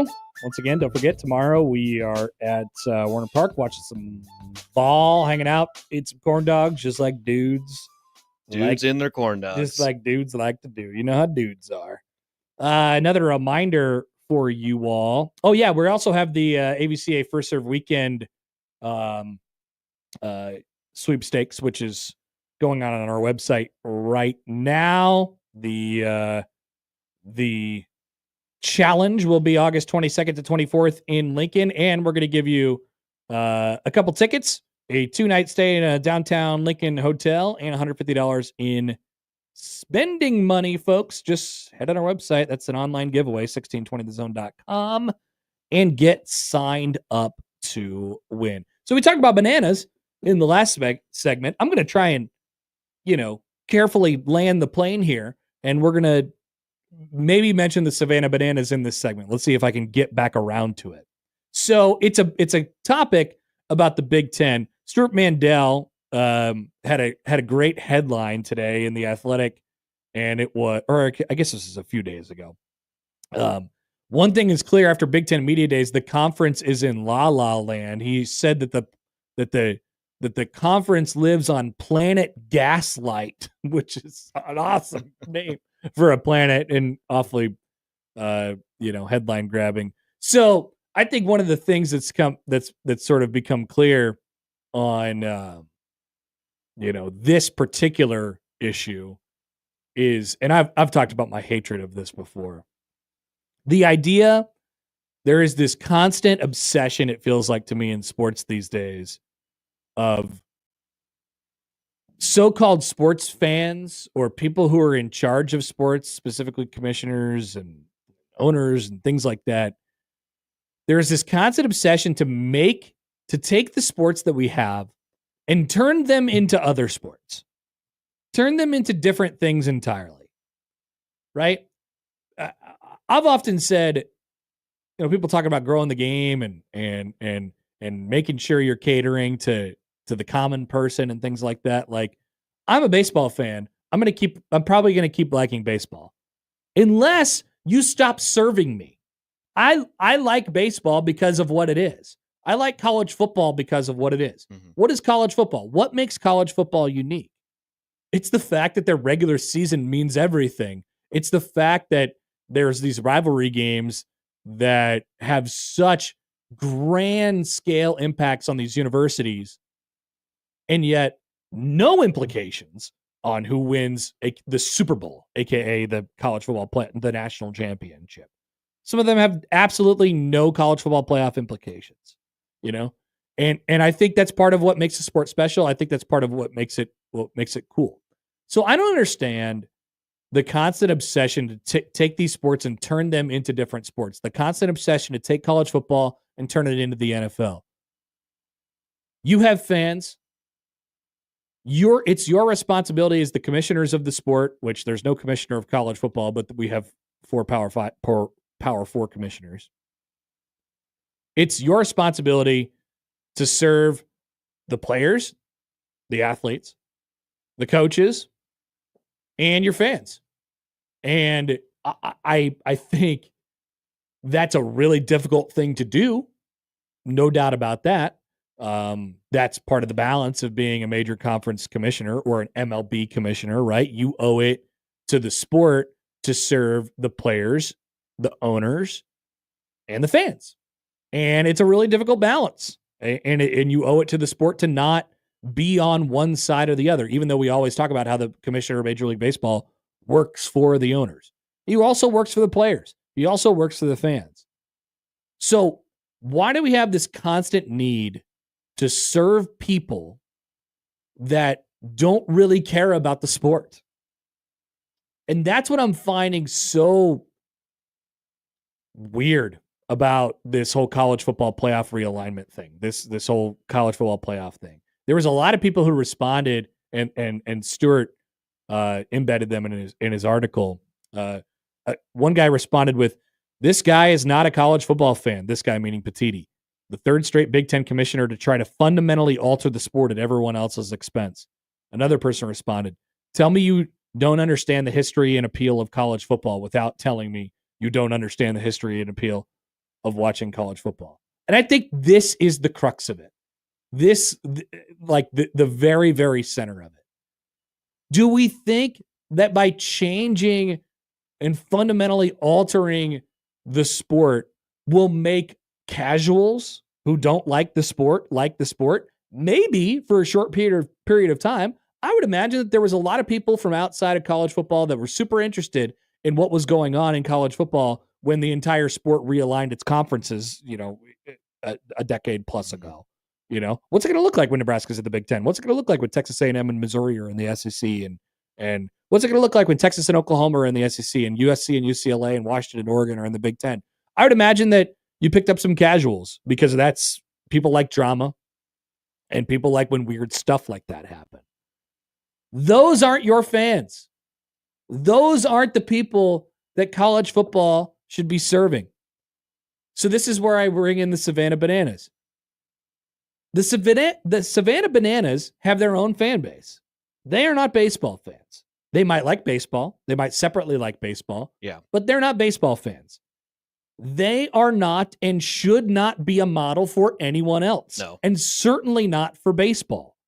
Don't listen to anyone who says that baseball can learn anything from the Savannah Bananas unless that the learning lesson is serving your fans. That's the thing that the Savannah Bananas are doing right. They are serving their fans. And all the other stuff is just how you get there, right? The dude's wearing capes playing right field or the dude pitching on stilts. Kind of reminds me of the Harlem Globetrotters because it's kind of their own thing for basketball. They make it fun, interactive with the audience. But you'll hear people, Joey, you'll hear people say, they'll say, man, I wish baseball could be just a little bit more like this. I wish basketball could be a little bit more like that. I wish they did some things and made it more like this. Because it's cool and it's fun and people go to it. And I guess people don't really go to the Globetrotters anymore, but they definitely go to the Savannah Bananas. Yeah. And I'm just like, no, that's not the point. Once again, the takeaway from those entities is that they do a great job of serving their fans. And that's what baseball and college football would not be doing by fundamentally altering the basis on which they play their games, the basis on which they play their sports. We have a constant need in sports these days to serve the people that don't really care about the sport. And that, I don't know why we're obsessed with that. I don't know why. I don't know why the commissioner of the Big Ten was hired as the commissioner of the Big Ten, because he doesn't know college football. It's pretty clear.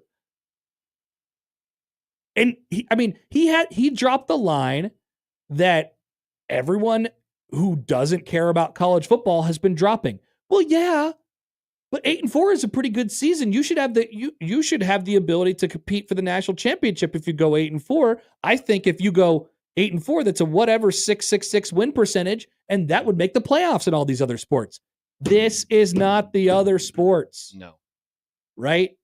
And that doesn't mean that everything going on with college football as it presently exists is good. That doesn't mean we can't go back and look at things and change things, but we are talking about turning college football into the NFL. We are talking about turning college football into a place where results don't matter and four teams automatically get into the Big Ten or from the Big Ten to the college football playoff just because they personally have deemed themselves more important than all the other conferences besides the SEC. It is nonsensical. And so unfortunately, that's a really, really tough thing. We often talk about Manfred, and we say Manfred doesn't like baseball. Manfred hates baseball. I say that all the time about Manfred. Manfred hates baseball. I think there's some truth to that. Like, Is it possible that Tony Petitti actually doesn't like college football or certainly doesn't care about college football? Or is he gonna, or is he playing the innocent card and saying, look, man, I'm just looking out for the people who I work for. I'm just looking out for my coaches, and I'm just looking out for my commissioners, and I'm just trying to get them the most money they possibly can. Well, then why is every other conference on planet Earth completely disagreeing with you? And so I think that's really at the heart of all this stuff. And I hope it doesn't end up aging that poorly for Tony Petitti. But, man, it's had a bad last couple weeks. Bad last couple weeks, that's for sure. Let's see. Jeff writes in, he's a worse hire than Warren. At least that guy came from football. Yeah. I mean, Petitti's going to have a hard time shaking that now that he's Manfred's boy, as John likes to say, which is, I mean, it's a pretty good nickname. Yeah. It's a pretty good nickname, and it's accurate. That's for sure. Before we get to the polls and we tell you what to watch and get out of here, airport update. Ooh. Joey, you've been waiting all show for this.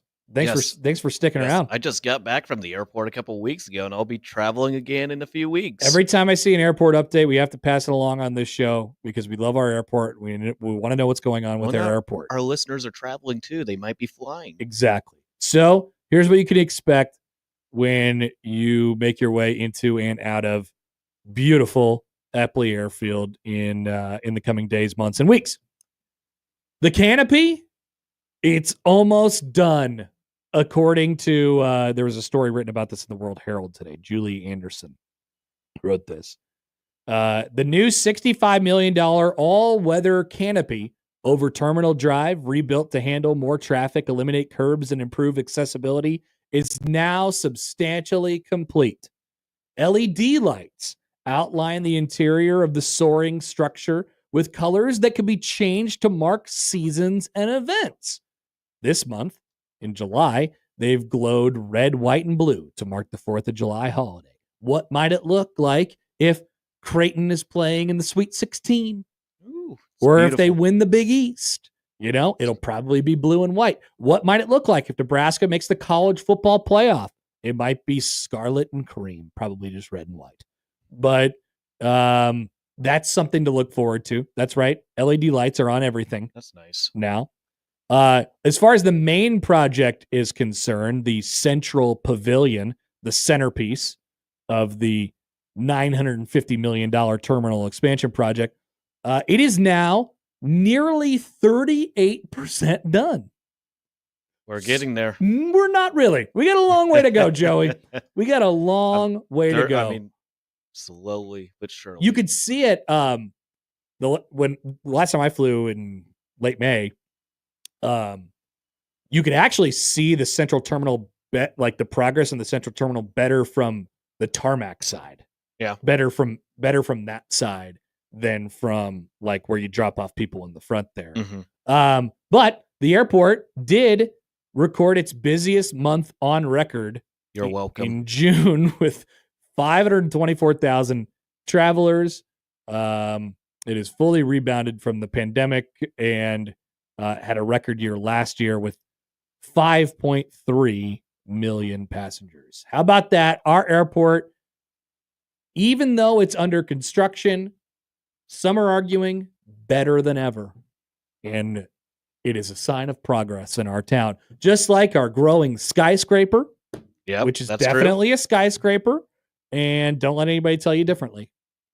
So it's coming along. Just imagine a world in just about 4 or 5 years where we get a fully complete skyscraper and we get a fully complete, beautiful central one terminal airport with beautiful food options. Yeah, and no things cracking of that McGee's nature. though. I know. I know. I had family that owned that place. An Omaha staple is gone, but you can get runs though.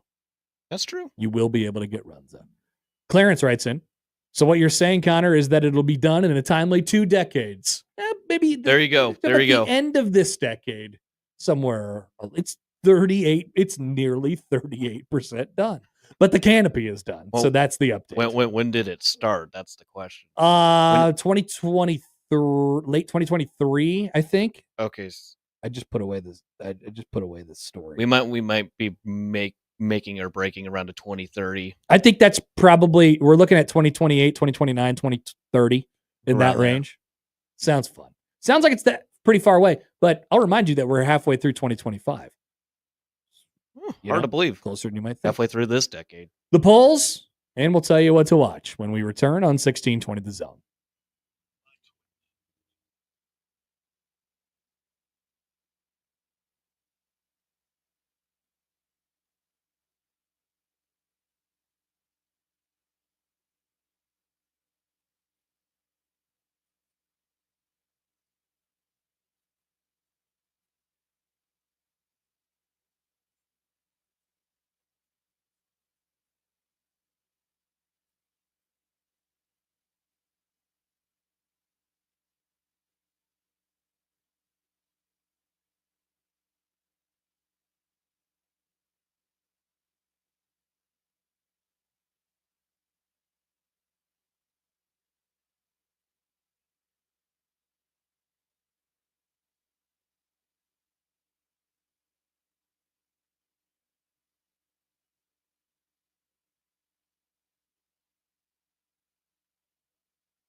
A lot of people have been on Eugenio Suarez watch, including every major league team that wants to buy at the deadline after he was hit on the hand last night in Detroit. He is not in the lineup today. Not particularly surprising, but man, we talked about earlier, the trade deadline could be a dud if people think he's going to miss a significant portion of time, maybe a couple weeks or a month. They might not think, hey, this is not worth it, and we're not going to go. We're not going to go here. Diamondbacks will not enjoy that perspective. Horrible timing for them. All right, to the polls. We have 3 of them today. Yeah, just put them up for a little bit ago. Yeah, we had a couple that just went up. Yeah, let's see where we ended up here. Is Tuesday your day? Yeah, in football season it is. It's for me. Now, I think people took this as, is Tuesday your day? Like, is Tuesday your favorite day? It could be any. It's definitely not. Tuesday is actually my least favorite day. I hate Tuesdays. Yeah. Tuesday is the worst day of the work week by far.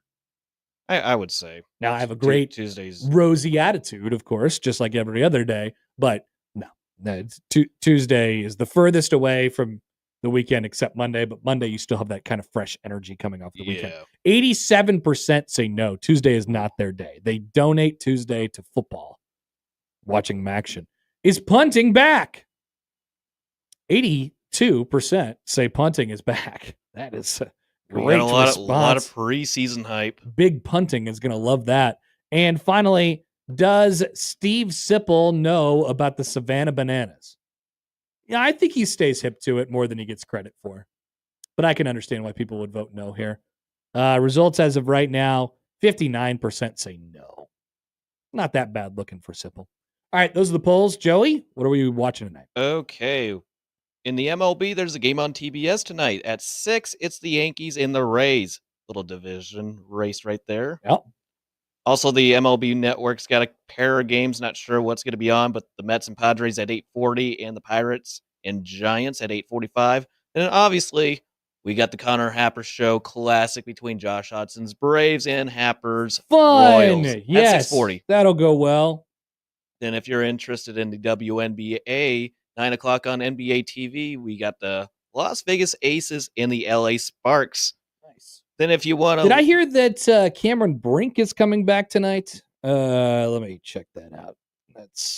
Yeah, she is making her return tonight, it appears. So there you go. There's a reason to watch.